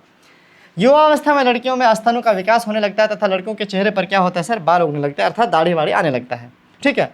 जब इस उम्र में आती हैं लड़कियां तो उसके स्तन का जो है वृद्धि होता है। शरीर में आप देखेंगे कि छाती जो है चौड़ी होने लगती है, सॉरी चौड़ा तो हम लोगों का होता है, लड़कों लोगों का होता है, छाती चौड़ा सीना चौड़ा हम लोगों का होता है, ठीक है। स्तनों का विकास होता है, ठीक है। उसके अलावा कह सकते हैं क्या कि लड़कों के चेहरे पर जो है बाल आता है, जैसे कि दाढ़ी वाड़ी आप देखते हैं, दाढ़ी मूछ वगैरह एकदम पतला पतला आना शुरू होता है। कुछ लोग इतने एक्साइटेड होते हैं, थोड़ा सा आता है जाके छिल के आ जाते हैं एकदम से, है ना, ताकि जल्दी आ जाए। और ये लक्षण क्योंकि लड़कियों को लड़कों से पहचानने में सहायता करते आता है, इन्हें गौण लैंगिक लक्षण जो है कहते हैं। कौन से लक्षण? आप लड़कों को इजीली ये देख करके पहचान सकते हैं कि लड़का है कि उसके मोछ दाढ़ी देख करके, क्योंकि जनरली किसी लड़की को मोछ दाढ़ी नहीं होता, जबकि छाती में स्तन का बढ़ना ये किसी लड़के में नहीं होता जनरली, है ना। जनरली क्या लड़के में नहीं होता है, मोटापा की वजह से थोड़ा बहुत वैसा दिखे बड़ा अलग बात है, ठीक है। बट एक्चुअली जो स्तन है वो लड़कियों का होता है, लड़कों का नहीं होता। तो चूँकि ये लक्षण दिख जाता है, कुछ और अंदर के लक्षण हैं जो दिख जाते हैं अच्छे से, आप किसी लड़के को उसके मोछ दाढ़ी देख करके बहुत इजीली कह सकते हैं कि लड़का है, और किसी लड़की को छाती देख करके बहुत इजीली कह सकते हैं कि ये लड़की है। तो लड़कों के सीने पर भी बाल आ जाते हैं, है ना। सीना लड़के लोग के बॉडी में जो होते हैं इनके चेंजेस देखने को मिलता है। लड़कों एवं लड़कियों दोनों ही में बगल एवं जांघ के ऊपरी भाग अथवा प्यूबिक क्षेत्र में भी क्या होता है सर, बाल आ जाते हैं। तो इसमें और एक परिवर्तन क्या देखने को मिलता है, ये देखने को मिलता है कि भाई हमारे शरीर में अलग अलग जगह पे बाल आ रहे होते हैं, ठीक है। जैसे अंडर आर्म्स आ रहे होते हैं, नाक के नीचे आ रहे होते हैं, ठीक है। इस तरीके के चेंजेस हम लोग को देखने को मिलते हैं। बूझो और पहले दोनों ही जानना चाहते हैं कि यौवनारंभ में होने वाले इन परिवर्तनों के प्रारंभ कौन करता है, ठीक है। ये बात तो समझ में आ गया कि हमारे बॉडी में ये चेंजेस आते हैं, बट क्यों आते हैं, कहाँ से ये सब चेंजेस शुरू हो रहे हैं, कौन इसके लिए जिम्मेदार है, हमारे बॉडी में ऐसा क्या है, और 11 साल 12 साल या 10 साल से पहले ऐसा क्या नहीं था, ठीक है, कि जिसकी वजह से ऐसा कोई चेंज देखने को नहीं मिल रहा था, और फिर 11-12 साल के बाद जब आप इस उम्र में आते हैं तो फिर आपके अंदर ये चेंजेस क्यों आने लगते हैं। ये जो सवाल है इसका जवाब अभी आपको यहाँ पर मिल जाएगा। इसके पीछे का क्या जिम्मेदार है बच्चों, हार्मोन जिम्मेदार है, ठीक है। तो यहाँ पर क्या रहा है कि किशोरावस्था में होने वाले परिवर्तन हार्मोन द्वारा नियंत्रित होते हैं। हमारे बॉडी में हार्मोन क्या है, एक तरह का आप कह सकते हो केमिकल कह लो, चलो आप समझने के लिए, ठीक है, लिक्विड टाइप चीज़ें कह लो जो हमारे शरीर के अंदर पाई जाती हैं, ठीक है। हार्मोन रासायनिक पदार्थ है, ले वही कह रहा है केमिकल है। यह अंतःस्रावी ग्रंथियां अथवा अंतःस्रावी तंत्र द्वारा, अच्छा, अंतःस्रावी ग्रंथियों अथवा अंतःस्रावी तंत्र द्वारा जो है स्रावित किए जाते हैं। आपको मैं बता दूं कि हमारे बॉडी में ऐसे खास ग्लैंड्स पाए जाते हैं, ग्रंथि पाए जाते हैं, जो क्या करते हैं सर, हार्मोन रिलीज करते हैं, ठीक है। अलग अलग किस्म की ग्रंथियाँ हमारे शरीर में पाई जाती हैं। सबसे बड़ी ग्रंथि का नाम जो है आप थोड़ा कमेंट कर देंगे, ठीक है। क्या है आपका, लिवर है या पैंक्रियाज है या क्या है, आप कमेंट कर देंगे। सबसे बड़ी ग्रंथि हमारे शरीर में कौन सा होता है। यौवनारंभ के साथ ही विरेचन पौरुष हार्मोन तथा टेस्टोस्टेरोन का स्रावन प्रारंभ कर देता है। अब यहाँ पर क्या कह रहा है सर, देखो, तो जो हमारा विरेचन है ये क्या कह रहा है सर, एक हार्मोन रिलीज कर रहा है जिसका नाम है टेस्टोस्टेरोन। इसको आप अंडरलाइन करेंगे बहुत अच्छे से। तो यहाँ पर विरेचन क्या हुआ, आप कह सकते हो कि विरेचन हमारे पास यहाँ पर एक तरह का ग्रंथि हुआ, ठीक है, जिसने क्या करा सर, पुरुष हार्मोन रिलीज करा जिसका नाम क्या है सर, टेस्टोस्टेरोन है। क्या नाम है सर, टेस्टोस्टेरोन, ठीक है। इसको अच्छे से पढ़िएगा, सर टेस्टोस्टेरोन, ठीक है। तो हमारे बॉडी में लड़कों में जो खास किस्म का हार्मोन निकलता है जो हम लोगों को लड़का होने वाला गुण हमारे बॉडी के अंदर लेके आता है, ठीक है। एक लड़का, उसके अंदर जो भी लड़का होने का गुण है, सपोज करिए उसका दाढ़ी मूछ आना, उसके बॉडी की जो आपने चौड़े होना, अलग अलग जगह पे बाल निकलना, से लड़कियों का लड़कों का सेम नहीं होता, अलग अलग होता है। तो ये जो गुण आ रहे हैं, ठीक है, ये सारे गुण, या स्वर में भी जो परिवर्तन आ रहे हैं, ये सारे के सारे जो गुण आ रहे हैं लड़कों के अंदर, ये किसकी वजह से आ रहे हैं सर, इस खास हार्मोन की वजह से आ रहे हैं। इसीलिए ये बहुत इंपॉर्टेंट रहता है, इसको आप अंडरलाइन करेंगे, इसको आप याद रखेंगे। क्या सर, टेस्टोस्टेरोन की वजह से लड़कियों के अंदर ये सारे के सारे गुण आ रहे हैं। तो जो ऊपर एक सवाल आपसे पूछा गया था कि आखिर हमारे बॉडी के अंदर अचानक से ये सब परिवर्तन क्यों आते हैं, तो इसका जवाब आपको मिल चुका है। क्या कि आपके बॉडी के अंदर एक खास उम्र के बाद, है ना, एक हार्मोन रिलीज होता है जिसका नाम क्या है, टेस्टोस्टेरोन। और ये हार्मोन क्या करता है सर, आपके बॉडी के अंदर परिवर्तन लाता है। क्लियर है, आगे बढ़ते हैं। अब यहाँ पर कह रहा है क्या, यह लड़कों में परिवर्तन के कारक हैं जिनके बारे में आपने अभी अभी पढ़ा। ठीक है, उदाहरण के लिए चेहरे पर जैसे बाल का आ जाना, इसी की वजह से लड़कियों में यौवनारंभ के साथ ही अंडाशय स्त्री हार्मोन अथवा एस्ट्रोजन जो है उत्पादन करना प्रारंभ कर देती है। अब जैसे कि हमने पहले भी कहा था कि वैसे तो हमारे बॉडी के अंदर जैसे पार्ट है, जनन अंग हैं और भी, लेकिन उसमें वृषण सबसे इंपॉर्टेंट है। लड़कियों के जो जनन अंग हैं उनमें सबसे इंपॉर्टेंट क्या है, उनमें सबसे इंपॉर्टेंट आपका ये अंडाशय है। अंडाशय भी एक तरह का हार्मोन रिलीज करता है, इसका नाम क्या है सर, एस्ट्रोजन। क्या नाम है सर, एस्ट्रोजन। जैसे आपके लिए लड़कों के लिए सबसे इंपॉर्टेंट हो गया टेस्टोस्टेरोन, जिसके वजह से लड़का होने का सारा गुण उसके अंदर आ रहा, वैसे लड़कियों के अंदर जो भी गुण आ रहे हैं लड़कियों के, चाहे उसके बॉडी में चेंजेस आ रहे हैं, उनके साउंड में, उनके अंदर जो भी बदलाव आ रहे हैं, ठीक है, लड़की वाला गुण उनके अंदर जो भी आ रहे हैं अलग से, वो सब एस्ट्रोजन की वजह से आ रहा है। ये खास किस्म का हार्मोन रिलीज करता है कौन, अंडाशय। अच्छा, अब यहाँ पर क्या कह रहा है, इसी से स्तन का भी विकास होता है। जैसे कि स्तन बड़ा होता है, क्यों होता है सर, एस्ट्रोजन की वजह से। दुग्ध स्रावी ग्रंथियाँ अथवा दुग्ध ग्रंथियाँ स्तन के अंदर विकसित होती हैं। ठीक है, स्तन से ही जो है दूध जो है होता है, तो वहाँ पर ये सब कुछ डेवलप करने में, स्तन में दूध लाने का भी काम किसका है सर, इसी हार्मोन का है, जिसका नाम क्या है, एस्ट्रोजन। क्या नाम है, एस्ट्रोजन। ठीक है, चलिए अब एक इन हार्मोन के उत्पादन का नियंत्रण एक अन्य हार्मोन द्वारा किया जाता है, जो कि पीयूष ग्रंथि, जिसको हम लोग क्या कहते हैं सर, पिट्यूटरी ग्रंथि कहते हैं इंग्लिश में, है ना, इसके द्वारा स्रावित किया जाता है। अब ये क्या है सर, ये है बॉस। पीयूष ग्रंथि क्या है सर, ये है बॉस। आपको बहुत अच्छे से पता है क्योंकि आप पिछले चैप्टर में पढ़ चुके हैं। क्या विरेचन कहाँ पर होता है लड़कों का, ठीक है, बॉल नीचे होता है, जांघ के बीच में, ऐसे ही। हाँ नहीं आएगा वो पीटीजेड क्या भाई। और लड़कियों का जो है क्या क्या नाम है, अंडाशय। अंडाशय क्या होता है, पेट के अंदर होता है, ये नहीं दिख रहा होता, बाहर से नहीं दिखेगा। अंडाशय आपको पेट के अंदर होता है, ठीक है, इस सामने में होता है, एग्जैक्टली दिख रहा होगा ये। हाँ, तो ये दोनों जो हार्मोन है, ठीक है, ये रिलीज कर रहे हैं, एस्ट्रोजन रिलीज कर रहे हैं, टेस्टोस्टेरोन रिलीज कर रहे हैं, ये दोनों बहुत इंपॉर्टेंट, बहुत बढ़िया, ठीक है, समझ गए। लेकिन इन दोनों का बॉस कौन है सर, इन लोगों का बॉस है पीयूष ग्रंथि, जिसका नाम है पिट्यूटरी ग्लैंड। ये कहाँ पाया जाता है सर, ये पाया जाता है हमारे माथा में, इधर पाया जाता है, इधर इधर इधर इधर, ठीक है, इस सामने में पाया जाता है। ठीक है, तो ये बाकी ग्लैंड का क्या है सर, बॉस है पीयूष ग्रंथि। ठीक है, ये फिर क्या करता है सर, इन्फॉर्मेशन देता है कि अब तुम बड़े हो गए हो, चलो रिलीज हो जाओ, है ना, और अपने अंदर लाओ चेंजेस।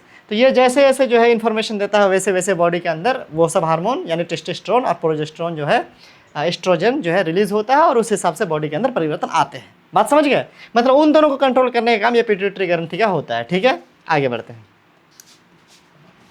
हमारे पास अगला है जनन प्रक्रिया प्रारंभ करने में, है ना, हार्मोन की भूमिका। अब जाहिर सी बात है भाई, हार्मोन क्या काम करता है, ठीक है, जनन के लिए हार्मोन कितना इंपॉर्टेंट है, इसके बारे में हम लोग थोड़ा सा यहाँ पर पढ़ेंगे। अंतःस्रावी ग्रंथियाँ हार्मोन, है ना, रुधिर प्रवाह में स्रावित करती हैं, जिससे वो शरीर के विशिष्ट भाग अथवा लक्ष्य स्थल तक पहुँच सकते हैं। अब यहाँ पर क्या कह रहे हैं, एक बहुत इंपॉर्टेंट चीज़ है, क्या, अंतःस्रावी ग्रंथियाँ। क्या कह रहा है सर, अंतःस्रावी ग्रंथियाँ। ग्रंथियाँ दो तरह की होती हैं, इंडोक्राइन होता है, एक्सोक्राइन होता है। ठीक है, कुछ ऐसे ग्रंथि होते हैं जिनके पास अपना पाइप होता है, अपना डक्ट होता है, ठीक है, उस पाइप से ही वो अपना रिलीज करता है। जैसे थूक जो निकलता है, थूक निकलता है तो हमारे पास, है ना, लार ग्रंथि एक खास किस्म का ग्रंथि है जो अपने पाइप के साथ लार को निकालता है मुंह में। उसके अलावा और भी है हमारे बॉडी के अंदर, लार ग्रंथि के अलावा पेप्सिन ट्रिप्सिन निकालने के लिए हमारे पेट में, आमाशय में जो निकलता है, वो भी एक खास किस्म के पाइप से निकलता है। तो कहने का मतलब है गैस्ट्रिक जूस वगैरह। तो अंतःस्रावी ग्रंथि ऐसा अपना पाइप नहीं रखता, बल्कि ये जो ग्लैंड होता है, ये अपना जो केमिकल है वो खून में मिला देता है डायरेक्ट। देखो, अब नहीं समझे बात, फिर मैं समझाता हूँ। देखो, मान लो हमारे मुंह में एक ग्रंथि है जो थूक निकालता है, उसके पास अपना एक पाइप है, ठीक है। हम लोग जब किसी बोलते हैं, खाते हैं, सोचते हैं कुछ ऐसी चीज़ों के बारे में, तो हमारे मुंह में पानी आता है, वो एक पाइप से होके आता है जो ग्रंथि उसको देता है। बट हमारे बॉडी में जो सेंसेशंस होते हैं, मान लो आपके बॉडी में जो मेल हार्मोन, फीमेल हार्मोन जो होते हैं, वो जो एक्टिव होते हैं, उसका कोई खास पाइप नहीं है, बल्कि वो ब्लड से साथ मिक्स होता है। जैसे पिट्यूटरी ग्रंथि है, वो जब इन्फॉर्मेशन देगा आपके जनन अंगों को कि एस्ट्रोजन रिलीज़ करना है, प्रोजेस्टेरोन या टेस्टोस्टेरोन रिलीज़ करना है, तो वहाँ पर एक खास किस्म का पाइप से वो कोई केमिकल नहीं भेजेगा, बल्कि वो अपने केमिकल को खून में मिला देगा और खून के जरिए से पूरे बॉडी में जाएगा। समझे, इसीलिए कहते हैं अंतःस्रावी, के अंदर अंदर ही वो स्रावित हो रहा है, फैल रहा है, खून में फैल रहा है, अंतःस्रावी। ये हार्मोन क्या कहते हैं, रुधिर प्रवाह में, मतलब ब्लड के साथ फ्लो होता है ये केमिकल्स, ठीक है, और जहाँ जाना होता है वहाँ पहुँचता है। लक्ष्य स्थल हार्मोन के प्रति अनुक्रिया करता है, जैसा ऐसा इन्फॉर्मेशन आता है वैसे वैसे वो काम करता है। हमारे शरीर में अनेक अंतःस्रावी ग्रंथियाँ हैं विरेचन एवं अंडाशय लैंगिक हार्मोन स्रावित करता है। विरेचन लड़कों में और अंडाशय लड़कियों में क्या करता है, लैंगिक हार्मोन निकालता है। लैंगिक हार्मोन निकालने वाला हमारे पास ग्रंथि कौन है, विरेचन और अंडाशय है। ठीक है, चलिए समझ गए, यहाँ तक बात समझ में आ रही है? थोड़ी थोड़ी नहीं भी आ रही तो अब हम क्या करें बताओ, आनी तो चाहिए। आपने अभी भी पढ़ा है कि ये हार्मोन गौण लैंगिक लक्षणों के लिए उत्तरदायी हैं। देखो, गौण लैंगिक लक्षण मतलब ऐसे लक्षण जिसकी वजह से दिख जाता है, जैसे कि लड़कियों का स्तन जिसकी वजह से दिख जाती है कि लड़की है, लड़कों का मूंछदाढ़ी जिसकी वजह से दिख जाता है कि लड़का है। लैंगिक हार्मोन भी पीयूष ग्रंथि के द्वारा स्रावित हार्मोन द्वारा नियंत्रित होते हैं। तो हमारा जो ये लैंगिक हार्मोन है, जो हमारा एस्ट्रोजन या टेस्टोस्टेरोन है, ये कौन कर रहा है कंट्रोल, पीयूष ग्रंथि कर रहा है। तो ये बात हम पहले भी कह चुके हैं। इनमें से एक हार्मोन अंडाशय में अंडाणु एवं विरेचन में शुक्राणु का परिपक्व होने को नियंत्रित करता है। अब हम जानते हैं कि अंडाशय क्या निकालता है सर, अंडाणु निकालता है। अंडाशय क्या निकालता है, अंडाणु निकालता है, और यही अंडाणु जो होता है लड़कियों के पेट में आता है। ठीक है, और लड़कों का जो है विरेचन से शुक्राणु निकलता है ना, और उसके पेनिस से होकर के वो रिलीज होता है। ठीक है, चलिए सर आगे बढ़ते हैं।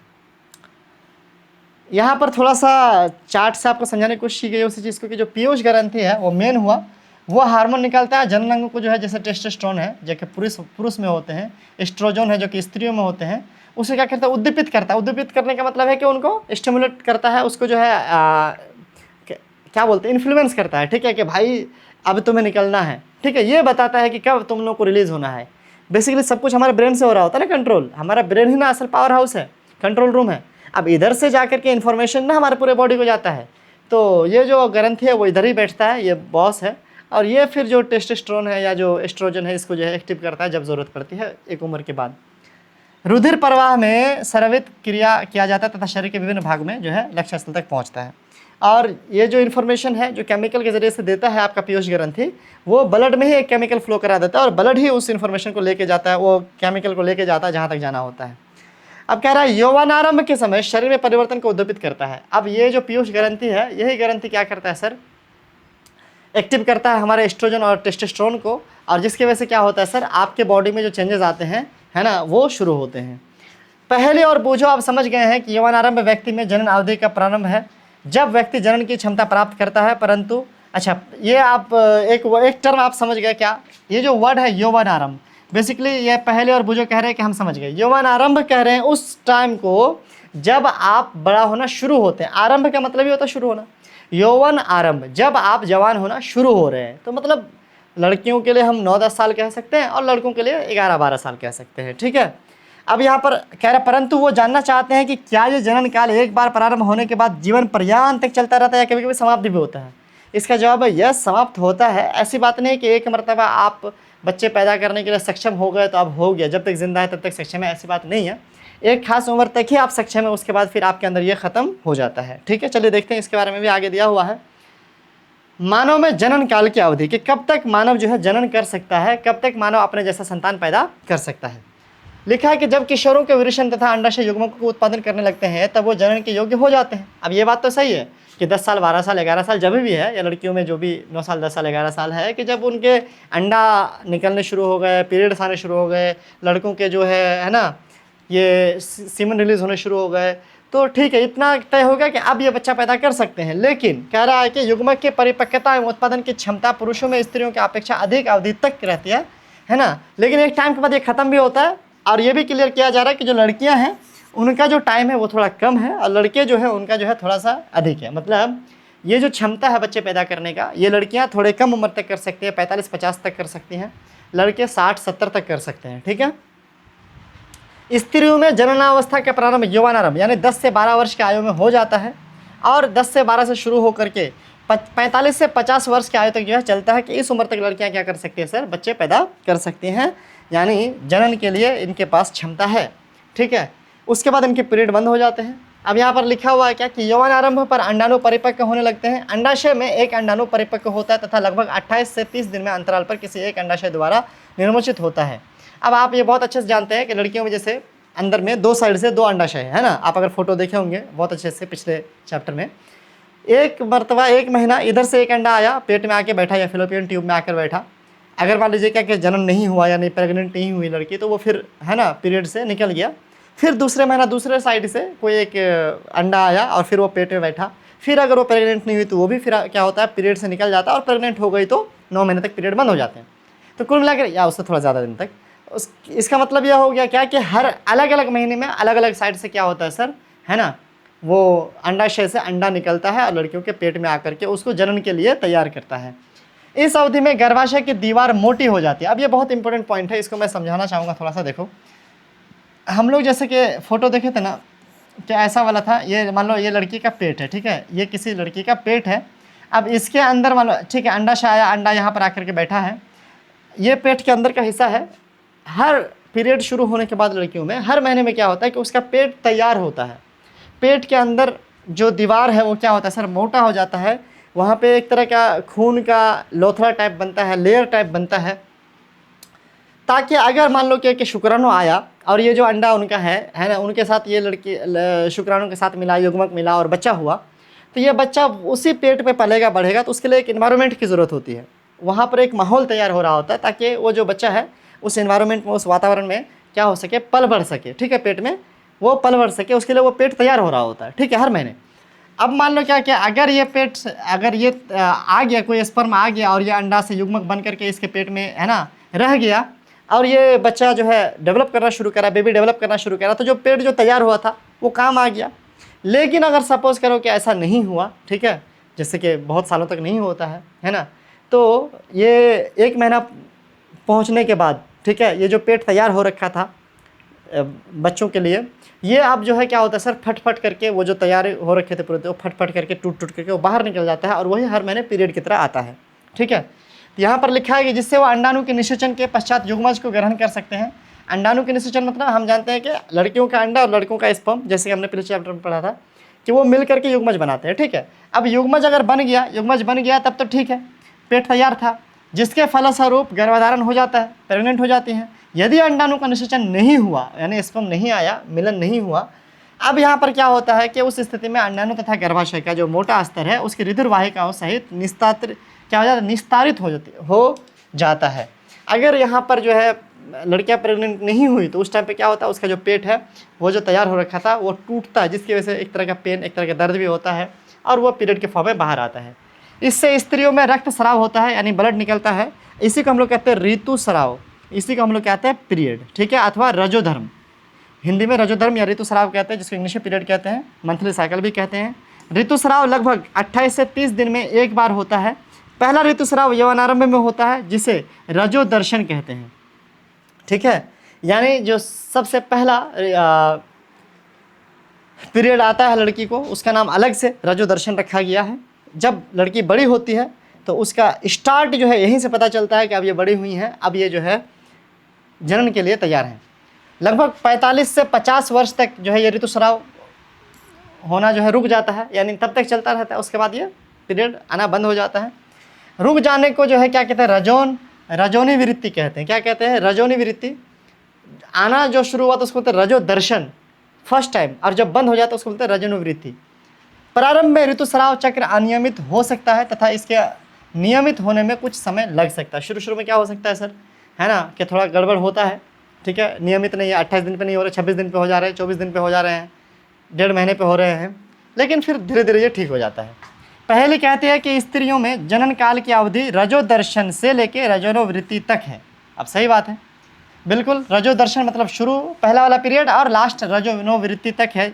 यहीं तक जो है जनन अवधि है, जनन काल है, यहीं तक बच्चे जो है लड़की क्या कर सकते, बच्चे पैदा कर सकती हैं, और इसके बाद ये नहीं कर सकती या इससे पहले नहीं कर सकती। तो ये बिल्कुल सही कह रही है कि रजोदर्शन से लेकर रजोनोवृत्ति तक ही जनन काल है, उसके बाद वो जनन नहीं कर सकती। I hope it is very clear. है कुछ इसमें? कुछ नहीं है, बहुत आसान सी चीज़ें हैं।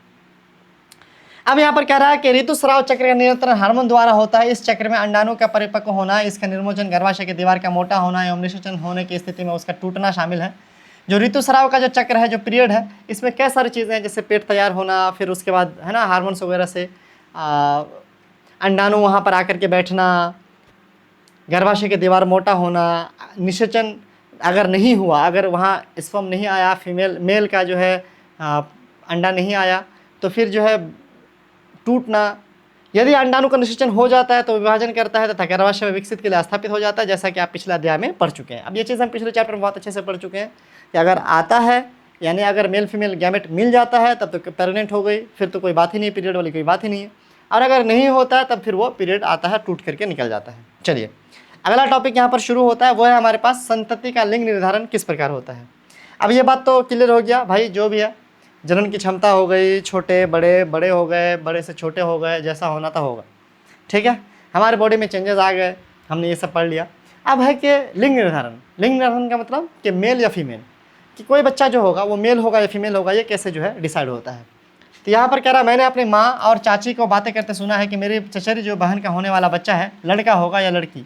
मुझे जानने की उत्सुकता है कि मैं इस बात का निर्धारण कैसे होती है कि निश्चित अंडाणु लड़के में अथवा लड़की में विकसित होगा। अब ये जानना चाहते हैं कि कैसे लड़का या लड़की जो है डिसाइड होता है, ठीक है। तो ये टॉपिक इसी के बारे में है कि लड़का या लड़की। निषेचित अंडाणु अथवा युग्मनज में जन्म लेने वाले शिशु के लिंग निर्धारण का जो संदेश होता है,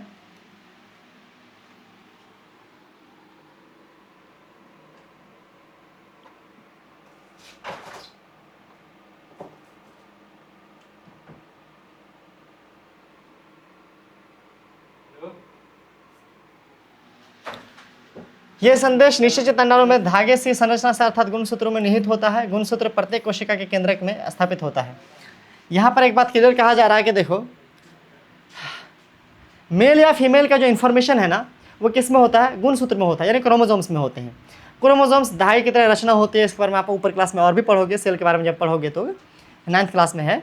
अब यहाँ पर ये बात समझ लो कि क्रोमोसोम्स के अंदर ये इन्फॉर्मेशन होती है कि कोई मेल होगा या फीमेल होगा। देखो बेसिकली जो स्पर्म होता है, आपने पिछले चैप्टर में पढ़ा भी था, जो स्पर्म होता है या जो ओवा होता है, यानी लड़की के लिए ये अंडा और लड़का के लिए ये स्पर्म, ये दोनों एक तरह का सेल है। और जब सेल है तो दोनों के पास क्या है सर, क्रोमोसोम्स है, यानी यही गुणसूत्र हैं। दोनों के अंदर गुणसूत्र हैं, इसके अंदर भी गुणसूत्र हैं और इसके अंदर भी गुणसूत्र हैं। अब गुणसूत्र के अंदर क्या है सर, वैसे तो बहुत सारे गुण हैं, हम जानते हैं कितने गुण हैं सर, 46 गुण हैं, यानी कि 23 जोड़ा गुण है। कितने जोड़ा गुण हैं, हर किसी के अंदर 23 जोड़ा गुण है। हमारे अंदर भी 23 जोड़ा, आपके अंदर भी 23 जोड़ा, हर एक सेल में ऐसा 23 जोड़ा गुण है। लेकिन जो हमारे पास स्पर्म होता है और जो ओवा होता है, यानी जो अंडा होता है लड़कियों का, इसमें 23 होता है और इसमें 23 होता है। 23 जोड़ा नहीं, आधा आधा होता है, ठीक है। इस 23 में 22 तो गुण हो गए नॉर्मल वाले। 22 नॉर्मल वाले मतलब बाल का कलर कैसा होगा, स्किन का कलर कैसा होगा, हाइट कैसी होगी, देखने में कैसा होगा, डिज़ाइन शेप कैसा होगा, ये सब हो गया 22। एक होता है कि मेल होगा कि फीमेल होगा, वो होता है XY, और इसमें भी 22 हो गए नॉर्मल वाले, 22 हो गए नॉर्मल वाले। और एक गुण होता है कि लड़का होगी कि लड़की होगी, वो हो गया XX। तो देखो जो लड़की होती है ना, उसके पास जो लिंग वाला यानी मेल फीमेल वाला जो क्रोमोसोम होता है उसका नाम है, लड़की में XX और लड़का में XY। हमारे पास कितने जोड़े क्रोमोसोम्स हैं, हमारे पास 23 जोड़े क्रोमोसोम्स हैं। 23 जोड़ा में से जो हमारे पास 22 जोड़ा क्रोमोसोम्स हैं, हमारे बॉडी का बाकी इन्फॉर्मेशन लेके रखा है कि हेयर का कलर कैसा होगा, आई का कलर कैसा होगा, शेप साइज़ कैसा होगा, ठीक है। एक जोड़ा लड़की में XX है, हम लड़कों में XY है, ठीक है, एक जोड़ा। अब देखो एक जोड़ा XY है, बात समझो थोड़ा ध्यान से, क्या मैंने बोला, एक जोड़ा XY बोला मैंने। हम लड़कों में 22 की बात ही खत्म कर दो, नहीं, एक जोड़ा XY क्रोमोसोम है। लड़कियों में 22 की बात खत्म कर दो कि बाकी और गुण है। एक जोड़ा XX क्रोमोसोम्स है, एक जोड़ा क्या है सर, XX क्रोमोसोम्स है। अब हम कह रहे हैं कि जो स्पर्म होगा या जो ओवा होगा, इसमें 22 जोड़ा नहीं होगा, 22 और प्लस एक ठो, XY में से कोई एक ठो। ऐसे इसमें भी 22 जोड़ा नहीं, 22 और कोई एक ठो। कहने का मतलब है कि बाकी सेल में 23 जोड़ा, लेकिन स्पर्म और ओवा में 23। तो इसे मान लो कि 22 कोई और है और एक या तो X है या तो Y है, ठीक है। इसमें भी लड़की के पास 22 तो बाकी गुण है और एक या तो X है या दूसरा भी X ही है। अब देखो अगर लड़का का एक स्पर्म गया, लड़का का एक स्पर्म गया और लड़की के एक ओवा से मिल गया, लड़का क्या लेके जा सकता है, या तो X लेके जाएगा या तो Y लेके जाएगा। लड़की क्या लेके आएगी, या तो X लेके आएगी या तो X लेके आएगी, उनके पास ऑप्शन नहीं है। तो अगर लड़का X लेके आया और लड़की तो X ही लेके आएगी, तो दोनों मिलके XX हो गया। अगर लड़का है ना X लेके आया, फिर ये वाला X आए तो भी XX ही हो गया। अगर लड़का y लेके आया और ये वाला x आया तो यहाँ पर XY हो गया। अगर लड़का y लेके आया ये वाला x हुआ तो यहाँ पर XY हो गया। कहने का मतलब है अगर आप देखोगे तो 50-50 एक कंडीशन है कि 2 को XX का कंडीशन है और 2 को XY का कंडीशन है, यानी 50-50 एक कंडीशन है। तो यहाँ पर बच्चा लड़का या लड़की होने का कंडीशन क्या होता है सर? 50-50 होता है, 50-50%। और एक बात बहुत अच्छे से आपके दिमाग में आना चाहिए क्या, कि वो जो बच्चा होगा वो मेल होगा या फीमेल होगा, ये डिपेंड कर रहा है लड़के पे। लड़का एक्स या वाई लेके आ रहा है, लड़की तो हर एक कंडीशन में एक्स ही लेके आ रही है ना। तो बहू को ताना देने की कोई ज़रूरत नहीं है कि बेटा क्यों नहीं हुआ, बेटा को बोलो क्योंकि बेटा ही में कमी है, अगर बेटी हो रही है बेटा नहीं हो रहा है तो बातें ख़त्म है। ठीक है, चलो भाई आगे बढ़ें। अब यही चीज़ को बहुत अच्छे से यहाँ पर लिख करके बताया गया। आप इसे चाहे तो एक बार पढ़ सकते हैं, मुझे पढ़ने की ज़रूरत नहीं है। यहाँ पर ये सारा कुछ उतना ही बातें लिखी गई हैं। यहाँ पर लड़कियों में XX गुणसूत्र होते हैं, इसके अलावा 22 और होते हैं। लड़कों में XY होते हैं हर एक सेल में, इसके अलावा 22 और होते हैं। ठीक है, चलिए अब आप जान गए हैं कि जन्म से पूर्व शिशु के लिंग का निर्धारण उसके पिता के लिंग गुणसूत्रों के द्वारा किया जाता है। पिता के अंदर XY होता है तो पिता ही डिसाइड करेगा पिता का कौन सा X गया कि Y गया, उस हिसाब से लड़का या लड़की पैदा होगा। लड़की के पास तो X ही है। यह धारणा है कि बच्चे के लिंग के लिए उसकी माँ उत्तरदायी है, पूर्णतः निराधार है एवं अन्याय संगत है, यह बात गलत है। लिंग हार्मोन, अगला टॉपिक हमारे पास शुरू हो रहा है क्या सर? लिंग हार्मोन के अतिरिक्त अन्य हार्मोन हमारे पास, इसके अलावा भी और भी हार्मोन्स हमारे बॉडी में पाए जाते हैं। मतलब सिर्फ इतने ही हार्मोन नहीं पाए जाते हैं, यानी सिर्फ जो हमने ऊपर पढ़ा है कि है ना टेस्टोस्टेरोन या एस्ट्रोजन, यही सिर्फ नहीं है, और भी हार्मोन हैं। चलिए देखते हैं। 7.3 का पुनः अवलोकन कीजिए। पीयूष ग्रंथि द्वारा स्रावित हार्मोन जननांगों को उनके हार्मोन उत्पन्न करने के लिए क्या करते हैं सर? उद्दीपित करते हैं, है ना। हमने ऊपर पढ़ा था ना कि हमारे पास जो पीयूष ग्रंथि है वो माथा में, वो देखो लिखा भी हुआ पीयूष ग्रंथि। ये क्या कर रहा है सर? बाकी हार्मोन को बोल रहा है तू अभी निकल, तेरा अभी टाइम हो गया। तो ये बाकी हार्मोन को क्या दे रहा है सर? डायरेक्शन दे रहा है। आप पढ़ चुके हैं कि पीयूष ग्रंथि एक अंतःस्रावित ग्रंथि है जो मस्तिष्क से जुड़ी होती है। पीयूष ग्रंथि कहाँ से जुड़ा हुआ है? मस्तिष्क से। ये क्या करता है? ब्लड के जरिए से अपना केमिकल जो है बॉडी के अंदर पहुंचाता है और जहाँ जिसको जो इन्फॉर्मेशन देना होता है देता है। पीयूष ग्रंथि विरेचन एवं अंडाशय के अतिरिक्त हमारे शरीर में थायराइड एक और ग्रंथि है, अग्न्याशय ग्रंथि है एवं एड्रिनल ग्रंथि है। ये सब जो होता है ये अंतःस्रावी ग्रंथि है। इन सब को भी क्या करता है सर? कंट्रोल करता है या कहीं ना कहीं थोड़ा बहुत इन्फॉर्मेशन देने का काम करता है। तो हमने यहाँ पर कुछ और ग्रंथि के नाम पढ़ लिए, क्या? पीयूष ग्रंथि और विरेचन ग्रंथि। ये सब पीयूष ग्रंथि एक ग्रंथि का नाम है, विरेचन एक ग्रंथि का नाम है, अंडाशय ग्रंथि का नाम है। यहाँ पर थायराइड ग्रंथि है, अग्न्याशय ग्रंथि है और एड्रिनल ग्रंथि है। तो कुल मिलाकर के 6 ग्रंथि हम यहाँ पर पढ़ रहे हैं। और अगर देखें सब ग्रंथि का काम क्या है? ग्रंथि हार्मोन निकालता है। ग्रंथि का काम क्या है? ग्रंथि हार्मोन निकालता है। बहुत दिमाग में अच्छे से बैठा लो, ग्रंथि का काम क्या है? हार्मोन निकालने का है। चलिए आगे बढ़ते हैं। थायराइड ग्रंथि हमारे गले में पाया जाता है ना, आयोडीन कंट्रोल करता है ना। उसके अलावा ये देखो एड्रिनल ग्रंथि हमारे किडनी के पास है। उसके अलावा देखो अंडाशय में ये है ना, स्त्री में ग्रंथि होता है, विरेचन लड़कों में होता है। एक ही साथ दे दिया फोटो, है ना। विरेचन लड़कों में होता है और अंडाशय जो है लड़कियों में होता है। तो ये सब ग्रंथि का फोटो दिया गया है।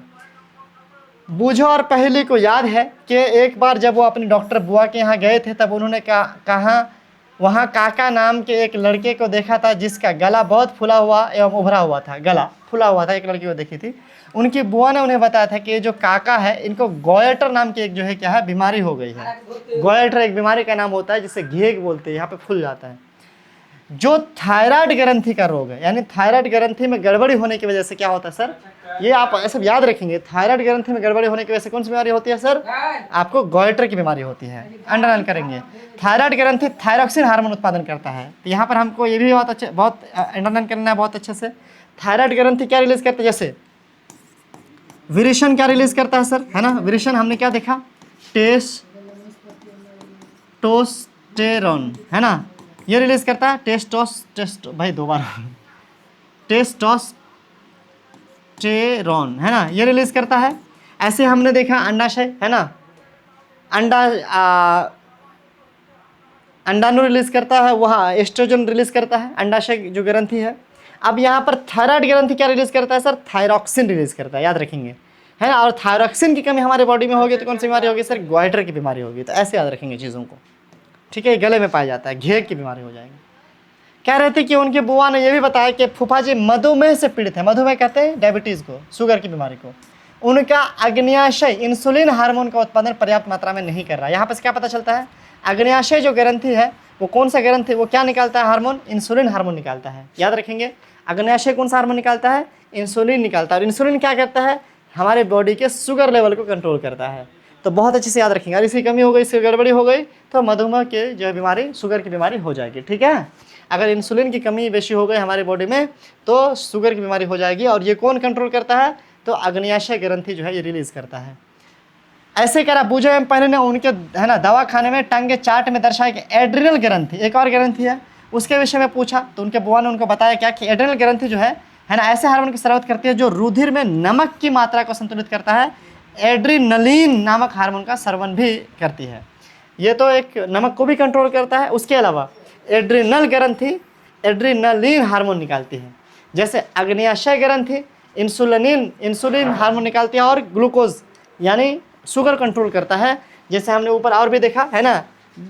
तो इस तरीके से आप इस सबको याद रखेंगे। ठीक है, कि कौन सा ग्रंथि किसको कंट्रोल करता है, कौन सा ग्रंथि कौन सा हार्मोन निकालता है। ग्रंथि का काम ही क्या है सर, हार्मोन निकालना। ये चीज़ आपको बहुत अच्छे से दिमाग में बैठा लेना है। अब यहाँ पर क्या कह रहे हैं सर, थायराइड एवं एड्रिनल ग्रंथि पीयूष ग्रंथि द्वारा स्रावित हार्मोन के माध्यम से प्राप्त आदेश के अनुसार ही अपने हार्मोन का स्रावन करते हैं। अब पीयूष ग्रंथि जो था, पिट्यूटरी ग्लैंड जो हमारे पास था, पहले वो हमारा टेस्टोस्टेरोन, हमारा एस्ट्रोजन, ये सब कंट्रोल कर रहा था, यानी है ना टेस्टिस को कंट्रोल कर रहा था और अंडाशय कंट्रोल कर रहा था। अब वही थायराइड है ना, वही जो ये है मतलब पीयूष ग्रंथि है, वो थायराइड को भी कंट्रोल कर रहा है, एड्रिनल को भी कंट्रोल कर रहा है कि नहीं है। इसका मतलब है कि ये बहुत बड़का बॉस है, ये बाकी सबको कंट्रोल कर रहा है। इसको आप दिमाग में बैठा लीजिए। और एक खास यहाँ पर काम जो है दिया हुआ, इसको आप याद रखेंगे अलग से, क्या, ये जो पीयूष ग्रंथि है वो वृद्धि हार्मोन स्रावित करती है। आपके बॉडी में जो ग्रोथ होता है, ये आपसे अलग से पूछा जा सकता है कि पीयूष ग्रंथि खास करके अलग से कौन सा चीज़ निकालता है। एक तो ठीक है, बाकी कंट्रोल करता ही है, इसके अलावा इसका काम क्या है, ये ग्रोथ हार्मोन, वृद्धि हार्मोन आपकी बॉडी में क्या करता है सर, रिलीज करता है। कौन, पीयूष ग्रंथि।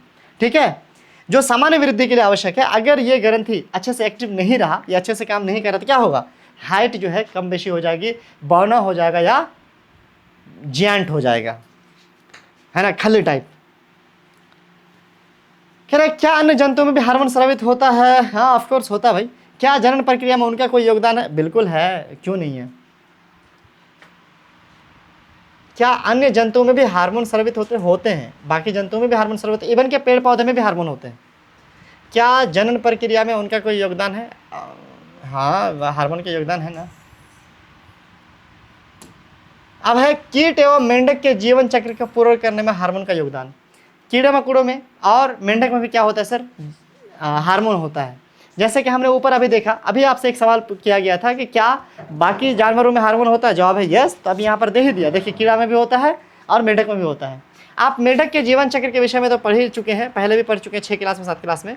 टेडपोल को वयस्क मेंढक बनने के लिए अनेक चरणों से गुजरना पड़ता है। जो पानी में तैर रहा होता मछली जैसा, वो अचानक से 4 पैर वाला कैसे मेंढक बन गया। इसमें एक बहुत स्टेजेस हैं और कह रहा है कि लार्वा से वयस्क बनने इस परिवर्तन को कायांतरण जो है कहते हैं। इसका आप ऐसे याद भी रख सकते हैं, वैसे नीचे क्लास में ये था। कायांतरण क्या है सर, कि लार्वा जो था, जो छोटा सा जहाँ अंडा के बाद से जो बना था, जो पानी में तैरता था मेंढक का बच्चा, वो पूरा वयस्क एक जो है कंप्लीट मेंढक जो बनता है ना, उसका जो चेंज है, ये पूरा जो अवधि है, ड्यूरेशन है, इसको हम लोग क्या कहते हैं, कायांतरण जो है कहते हैं।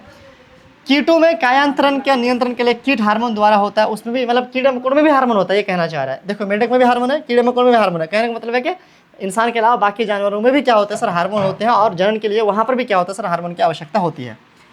स्रावित हार्मोन थायरॉक्सिन इसका नियमन करता है। अब यहाँ पर कह रहा है मेंढक में थायराइड द्वारा स्रावित हार्मोन। मेंढक में भी क्या होता है सर, थायराइड होता है, वहाँ पे भी थायरॉक्सिन होता है। हम लोगों में भी होता है थायराइड और थायरॉक्सिन, इंसानों में भी और मेंढक में भी होता है। थायरॉक्सिन के उत्पादन के लिए जल में आयोडीन का होना क्या है सर, बहुत आवश्यक है। क्या है सर, जल में है ना आयोडीन का होना आवश्यक है। यदि जल में जिसमें टेडपोल वृद्धि कर रहे हैं, अगर आयोडीन नहीं है तो टेडपोल जो है वयस्क मेंढक में परिवर्तन नहीं हो सकता है। पानी में आयोडीन का होना बहुत ज़रूरी है और पानी में आयोडीन होता भी है। हम लोग को भी कहीं ना कहीं पानी से आयोडीन मिल रहा होता है और अलग से आजकल तो नमक में मिक्स आता है। यदि व्यक्ति के आहार में पर्याप्त आयोडीन न हो तो क्या उन्हें थायरॉक्सिन की कमी के कारण गोइटर हो जाएगा? जवाब है यस। इंसानों में भी जो गोइटर की बीमारी होती है घी की, वो आयोडीन की कमी से हो सकती है। और आयोडीन जो होता है ना, वो थायरॉक्सिन हार्मोन जो होता है वो जो है रिलीज़ करता है। आगे यहाँ पर एक क्रियाकलाप दिया है, कह रहा है कि किसी पत्रिका एवं डॉक्टर की सूचना को एकत्रित है ना आयोडीन युक्त नमक के उपयोग पर एक नोट तैयार कीजिए। आपको इसकी जानकारी इंटरनेट पर भी देख सकते हैं। हाँ, जब आयोडीन जो शुरू कैसे हुआ, अगर आप इसको हिस्ट्री देखेंगे तो लोग ऐसा पहाड़ों से निकला हुआ नमक खा रहे थे जिसमें आयोडीन नहीं था, तो लोग बीमार पड़ रहे थे, घेग निकल रहा था। लेकिन बाद में जाकर के लोगों ने समुद्र से निकलने वाला नमक खाया, जहाँ पे क्या पाया जाता है सर, आयोडीन पाया जाता है, और वहाँ पर बीमारी दूर हो गई। और फिर बाद में अलग से सरकार ने मिलाने का प्रावधान भी किया, है ना, और इससे बीमारी को जो है छुटकारा दिलाया जा सका। जननात्मक स्वास्थ्य ठीक है, जनन ज़रूरी है, जनन होता है, जनन होना है, हम लोगों ने पढ़ा कैसे हो रहा है, क्यों हो रहा है, सब कुछ। लेकिन स्वस्थ भी यानी हेल्दी रहना, इन सब को बहुत अच्छे से मैनेज करना, ये बहुत ज़रूरी है हमारे जीवन में। व्यक्ति का कायिक एवं मानसिक विसंगति मुक्त होना उस व्यक्ति के स्वस्थ कहलाता है। क्या कह रहा है, इंसान पूरी तरीके से, है ना, फिट हो, हर तरह से। स्वस्थ तब होता है जब आदमी किसी भी तरह से परेशान ना हो, मेंटली भी ना हो, फिजिकली भी ना हो, इमोशनली भी ना हो, सोशली भी ना हो, तब वो स्वस्थ है। किसी भी आयु के व्यक्ति के शरीर का जो स्वस्थ रखने के लिए उसे संतुलित आहार की आवश्यकता होती है। सबसे पहले तो खाना पीना ठीक ठाक होना चाहिए कि आदमी सही खाना खाए। सिर्फ रोटी ही खा रहे हैं दिन को रात को, है ना, और सुबह को शाम को उसके साथ कोई सब्ज़ी नहीं, दाल नहीं, कुछ नहीं, तो फिर वो संतुलित आहार नहीं है। व्यक्ति को व्यक्तिगत स्वच्छता एवं सफाई का नियमित रूप से जो है पालन करना चाहिए। दूसरी चीज़ क्या है कि आदमी को साफ़ सुथरा रहना चाहिए, खाना पीना सही खाइए, उसके अलावा साफ़ सुथरा रहिए, तब जाकर के आप स्वस्थ रह सकते हैं। पर्याप्त शारीरिक व्यायाम भी जो है करना चाहिए। तीसरी चीज़ क्या है कि आपको एक्सरसाइज करना है। क्या करना है, एक्सरसाइज करना है, सही खाना खाना है, साफ़ सुथरा रहना है और एक्सरसाइज करना है, तब जाके आप क्या करेंगे सर, स्वस्थ रहेंगे। किशोर अवस्था में जब शरीर वृद्धि करता है तो उपरोक्त बातें और भी अधिक आवश्यक हो जाती हैं। अब जब आप शरीर से बड़े हो रहे हैं तो आपको खाना पीना और अच्छे से खाना पड़ेगा, आपको ज़्यादा साफ सुथरा रहना पड़ेगा और आपको जो है एक्सरसाइज भी अच्छा खासा करना पड़ेगा, तब जाकर के आपके जो किशोर अवस्था की जो वृद्धि है वह सही रूप से हो पाएगी। किशोर की पोषण आवश्यकताएँ, अब जो इस उम्र में यानी 12-13 के बाद से 18 तक की जो उम्र है, इसमें जो है क्या खास हम लोगों को ध्यान रखना चाहिए, उसके बारे में ये टॉपिक है। किशोरावस्था तीव्र वृद्धि एवं विकास की अवस्था है, अतः किसी भी किशोर को आहार नियोजन अत्यंत सावधानीपूर्वक करना चाहिए। आप पढ़ ही चुके हैं कि संतुलित आहार क्या है, सब जानते हैं, बैलेंस डाइट, ऐसा खाना जिसमें सभी प्रकार के न्यूट्रिएंट्स पाए जाते हो, protein, vitamin, carbohydrate, fat, minerals वगैरह, है ना। स्मरण कीजिए कि संतुलित आहार का अर्थ होता है भोजन में क्या होना सर, प्रोटीन होना, है ना, कार्बोहाइड्रेट, वसा, विटामिन, खनिज, ये सब पर्याप्त मात्रा में होना क्या कहलाता है सर, आपको संतुलित भोजन कहलाता है। हमारा भारतीय भोजन जिसमें कि रोटी, चावल, दाल, सब्जी होता है, ये एक संतुलित आहार है। जो दूध है, एक स्पेशल लाइन है कि दूध एक संतुलित भोजन है, यानी दूध के साथ कुछ नहीं, सिर्फ दूध भी क्या है सर, संतुलित आहार है। दूध के अंदर सारे किस्म की चीज़ें पाई जाती हैं। फल भी हमें पोषण देते हैं। शिशुओं को माँ का दूध से संपूर्ण पोषण मिलता है ना, जिसकी उन्हें ज़रूरत है। आप अगर देखेंगे तो छोटा बच्चा 6 महीने तक, साल 2 साल तक क्या होता है सर, सिर्फ माँ का दूध पी रहा होता है और माँ के दूध ही से उनको सारा protein, vitamin, carbohydrate, fat, minerals मिल रहा होता है। तो दूध कहीं ना कहीं एक कंप्लीट फूड है।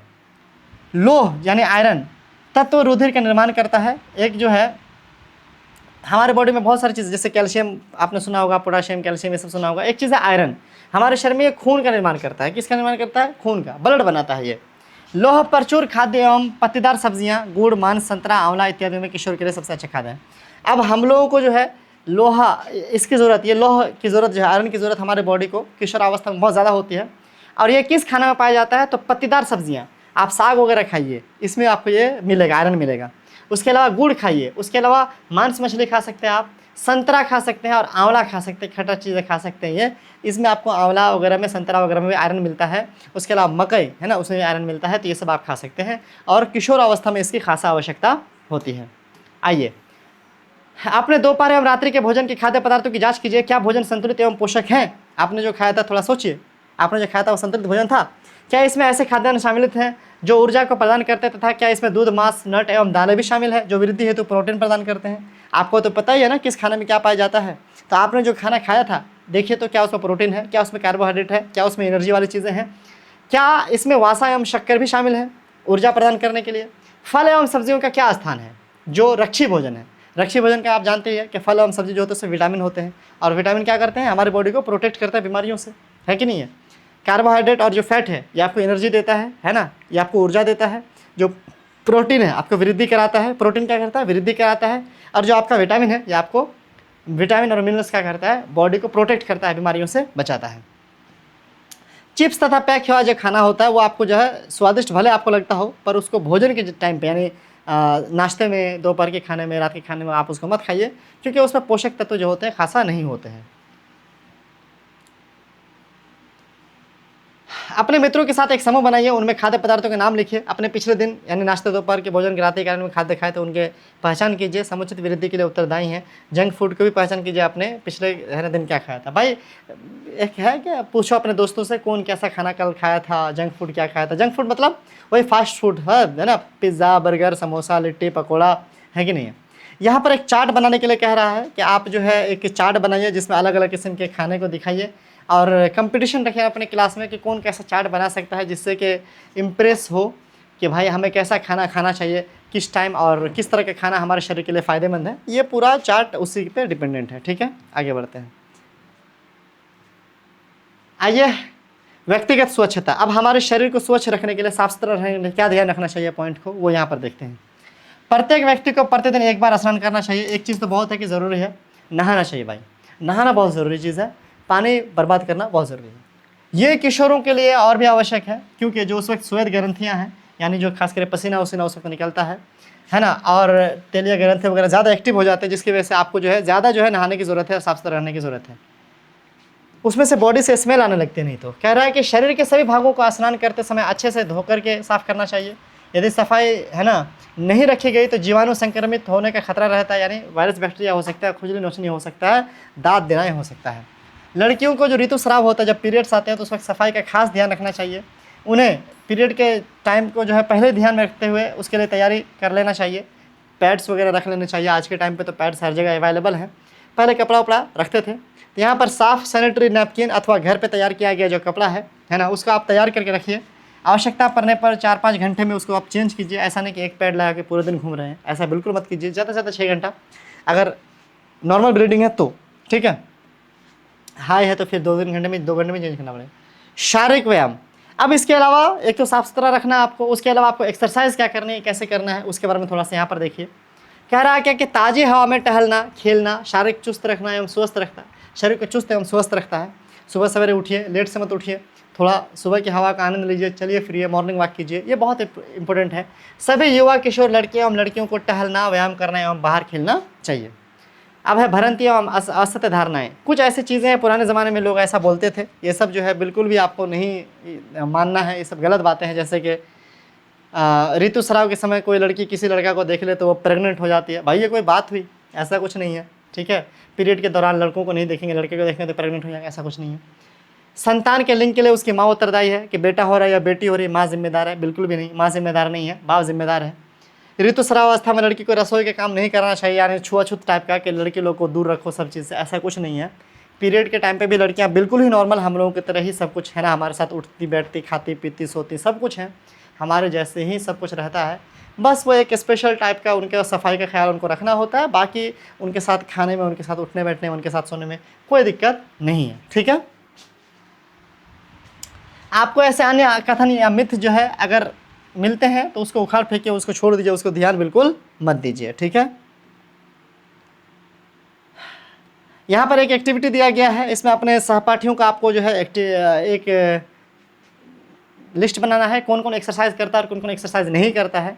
जो एक्सरसाइज करता है देखना है कि क्या वो ज़्यादा एक्टिव है, और जो एक्सरसाइज नहीं करते क्या वो कम एक्टिव है, तो ऐसा ही होगा बिल्कुल।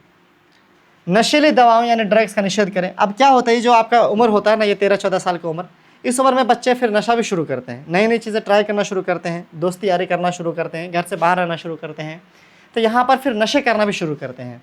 किशोरावस्था व्यक्ति के शारीरिक एवं मानसिक रूप से अधिक सक्रिय का समय है, जो वृद्धि काल का एक सामान्य भाग है। अतः भ्रमित अथवा असुरक्षित न महसूस करें। यदि कोई व्यक्ति आपको ये बताता है कि किसी ड्रग या नशीली दवा के सेवन से आपको अच्छा अथवा तनाव मुक्त महसूस करेंगे, तो आपको इसके लिए ना ही कहना चाहिए, तब जब तक कि वो दवाई कोई डॉक्टर द्वारा ना दी गई हो। अब लोग बोल सकते कोई स्ट्रेस, अरे तू टेंशन हो रही है सिगरेट पी ले भाई, टेंशन हो रही है कब सिरप पी ले, ऐसा नहीं होता है, ये सब गलत बात है, ठीक है। इस उम्र में अगर आप ये सब शुरू कर दिए, सनफिक्स वगैरह, मैंने देखा है भाई 12-12 साल के बच्चे हमारे स्कूल में, है ना। तो बिल्कुल भी नशे से दूर रहना है, नया चीज़ ट्राई करने के चक्कर में अपनी ज़िंदगी बर्बाद नहीं कर लेनी है। ड्रग्स नशीले पदार्थ हैं जिनकी लत पड़ जाती है। यदि आप इन्हें एक बार लेते हैं तो आपको इन्हें बार बार लेने की इच्छा होती है, परंतु कालांतर में यह हानिकारक है। यह स्वस्थ एवं खुशी देने के लिए खुशी है ना को बर्बाद कर देता है, दोनों को बर्बाद कर देता है। आपको उस टाइम लग रहा होगा जब आप सिगरेट पियेंगे एकदम ऐसा छुप छुप के घर से, या कोई नशा करेंगे जिसमें आप एकदम रिलैक्स फील करते हैं, तो उस टाइम पे लग रहा होगा कि भाई मज़ा आ रहा है, बट एक्चुअली लॉन्ग टर्म में आप अपने आप को बर्बाद कर रहे हैं। आपने एड्स के विषय में तो अवश्य ही सुना होगा। एक HIV नाम का खतरनाक जो है वायरस होता है, जिससे एक बीमारी होती है, इसका नाम है एड्स, है ना, ह्यूमन इम्यून डिफिशिएंसी वायरस होता है ये। अब कह रहा है ये वायरस एक पीड़ित व्यक्ति के स्वस्थ व्यक्ति में ड्रग्स के लिए इस्तेमाल किए जाने वाले सिरिंज द्वारा भी जो है जा सकता है। ड्रग्स में इस्तेमाल सिरिंज से भी जो है ड्रग्स इस्तेमाल करते हैं। और कोई भी खून वाला औजार जिसमें भी आपके चमड़े के अंदर जो चीज़ घुसता हो किसी भी तरह का, चाहे ब्लेड हो, कैंची हो, छुरी हो, जो भी खून वाले से टच हो सकता है, उस तरह की चीज़ों से HIV आसानी से फैल सकता है। अब होता क्या है कि नशे करने के लड़के क्या होते हैं, एक जगह 5 लोग बैठे हैं, एक ही सुई से सब लोग क्या कर रहे हैं सर, नशा कर रहे हैं, तो उससे भी HIV फैल सकता है। वायरस का संक्रमण दूसरे माध्यमों जैसे कि पीड़िता रोगी माँ से दूध द्वारा उसके शिशु में हो सकता है। अगर किसी औरत को HIV हो रखा है, उसका कोई बच्चा है, उसको दूध पिलाएगी, है ना, तो उससे भी क्या हो जाएगा, उस बच्चे को भी HIV हो जाएगा। HIV से पीड़ित व्यक्ति के साथ लैंगिक संपर्क स्थापित करने द्वारा से भी उस रोग का संक्रमण हो सकता है। और HIV कैसे होगा कि अगर आप HIV वाले किसी मर्द से साथ या किसी औरत के साथ अगर आप सोएंगे, सोने का मतलब है कि यहाँ पर है ना सेक्स की बात कर रहा है ऑफकोर्स, अगर आप लैंगिक संबंध बनाएंगे तब जा करके, सोने का नॉर्मल सोने से नहीं होता है ना, तो या फिर HIV नॉर्मल किस करने से भी HIV नहीं फैलता है, लेकिन सेक्स करने से ये जो है फैल जाता है। अब आइए, जिसमें भी खून का संक्रमण होगा वहाँ फैल जाएगा। किशोर द्वारा गर्भाधारण, अब है कि कब जो है बच्चे हम कर सकते हैं, ये बहुत इंपॉर्टेंट है। आप संभवतः जानते होंगे कि हमारे देश में जो विवाह है उसे कानून है कि लड़कियां 18 साल की और लड़के 21 साल के हों तब उनको शादी करनी चाहिए, उससे पहले नहीं करनी चाहिए। ऐसा ये बेकार सा रूल है हमारे इंडिया का। हाँ, भाई ये बहुत अजीब है, क्योंकि यूरोप में इससे कम एज के लोग शादी कर सकते हैं, और जापान में और बहुत सारे देशों में इससे कम है। इंडिया में थोड़ा ज़्यादा हो रखा है आई थिंक, इंडिया में हालांकि और कम होना चाहिए थोड़ा सा, ठीक है। इसका कारण है कि आप लोग कहेंगे आप कैसा सोचते हैं सर, मैं आपको बताता हूँ। देखो, मैं इसलिए कह रहा हूँ ना, देखो ये अवेयरनेस फैलाना सही है कि बच्चा पैदा होने के लिए एक 18 साल की उम्र हो जाती है कम से कम, तो बच्चा पैदा हो तो ठीक है, बट शादी को टाल मटोल करना ये समाज में कुरीतियाँ फैलाती हैं कुछ, और जो हमारे समाज में बुराइयाँ फैल रही हैं, इसके पीछे का एक बहुत बड़ा रीज़न है कि विवाह को बहुत मुश्किल बना दिया गया है। 35 साल की उम्र में, 30 साल की उम्र में लोग शादी कर रहे हैं, ठीक है, उससे पहले वो कैसे जीवन गुजारते हैं। अब यही बात कोई पंडित जी बोल देते हैं, कोई बाबा बोल देते हैं, भड़क उठते हैं मीडिया के लोग, हालांकि सच ये है भाई, एक्सेप्ट करना पड़ेगा। तो शादी को थोड़ा आसान बनाना चाहिए, शादी को उतना मुश्किल नहीं बनाना चाहिए। इसका एज को बढ़ाने को सरकार सोच रही है, हालांकि इसको घटाना चाहिए, है ना। शादी के एज को 16 साल 17 साल करो आप, ठीक है, लड़कियों का, और लड़कों का 18 साल करो। ये बढ़ाने का सरकार सोच रही है, ये गलत है आई थिंक मेरे नज़र से, ठीक है। हाँ, लेकिन ये आप जनचेतना फैलाओ कि बच्चे के लिए क्या सही उम्र है, ठीक है, बच्चे कितने में होने चाहिए, वो एक अलग चीज़ है। बट शादी को ही मुश्किल बनाया जा रहा है सरकार ये कि आप भाई लड़कियों का 21 साल में होगा, लड़कों का 25 साल में होगा, ऐसा बढ़ाने का प्रावधान दे रहे, ये सब ठीक नहीं है। आप देखो यूरोपियन कंट्रीज़ वगैरह देखो, जब लोग पढ़े लिखे होंगे, अवेयर होंगे, तो वो खुद इस चीज़ को समझेंगे, है ना। अब यहाँ पर क्या कह रहा है, ऐसा इसीलिए किया गया ताकि जो है लड़कियाँ जो माँ बन जाती हैं तो अपनी जिम्मेदारी नहीं संभाल पाती हैं, अगर छोटी बच्ची होती है नहीं समझती हैं। वो ये सच भी है, ये सही भी है, हम भी मानते हैं अगर कोई 16 साल की लड़की माँ बन गई है तो वो कितना ही जिम्मेदारी अच्छे से संभाल पाएंगी, ये सही भी नहीं है ना। माँ बनने के लिए 18 साल 20 साल की उम्र होनी चाहिए एटलीस्ट, है कि नहीं है। तो तब तक वो पढ़ाई भी कर लेंगे, अगर उनकी शादी हो जाती है तो पढ़ाई भी छूट जाती है, ये भी दिक्कत है। तो कहीं ना कहीं समाज में इस चीज़ को फैलाने की ज़रूरत है कि भाई पढ़ाई और शादी दो अलग अलग चीज़ें हैं, शादी के बाद भी पढ़ाई हो सकती है, ठीक है। तो ये चीज़ें समाज में फैलाने, जैसे सऊदी अरब वगैरह में और मुस्लिम कंट्रीज़ में ऐसा होता है कि शादी के बाद पढ़ती हैं, लड़कियां पढ़ते हैं, लड़के पढ़ते हैं, ठीक है। तो वो है ना क्या बोलते हैं, गलत रिलेशनशिप में ना रह करके वो शादी करके रिलेशनशिप में रहते हैं और वो पढ़ाई वढ़ाई कर रहे होते हैं। तो उस तरह के कुछ अच्छे मॉडल्स आई थिंक सोच विचार करना चाहिए इंडिया में भी, मुझे ऐसा लगता है, ताकि इस चीज़ को थोड़ा मुश्किल ना बना करके आसान बनाया जा सके, ठीक है। बहरहाल 18 साल उम्र है, उससे कम गैर कानूनी है और ये ऐसा नहीं करना चाहिए, ठीक है। चलिए, इस तरह से ये हमारा चैप्टर ख़त्म होता है। बहुत सारी चीज़ें इस चैप्टर में थी जो आपको नया जो है हो सकता है कि सुनने को मिला हो पहली बार। कैसा लगा वीडियो, लाइक करो, अगर अभी तक टिक गए हो तो कर ही दोगे आई थिंक, और चैनल को सब्सक्राइब कर सकते हैं। मिलता है अगले वीडियो में, तब तक के लिए हैव अ ग्रेट डे।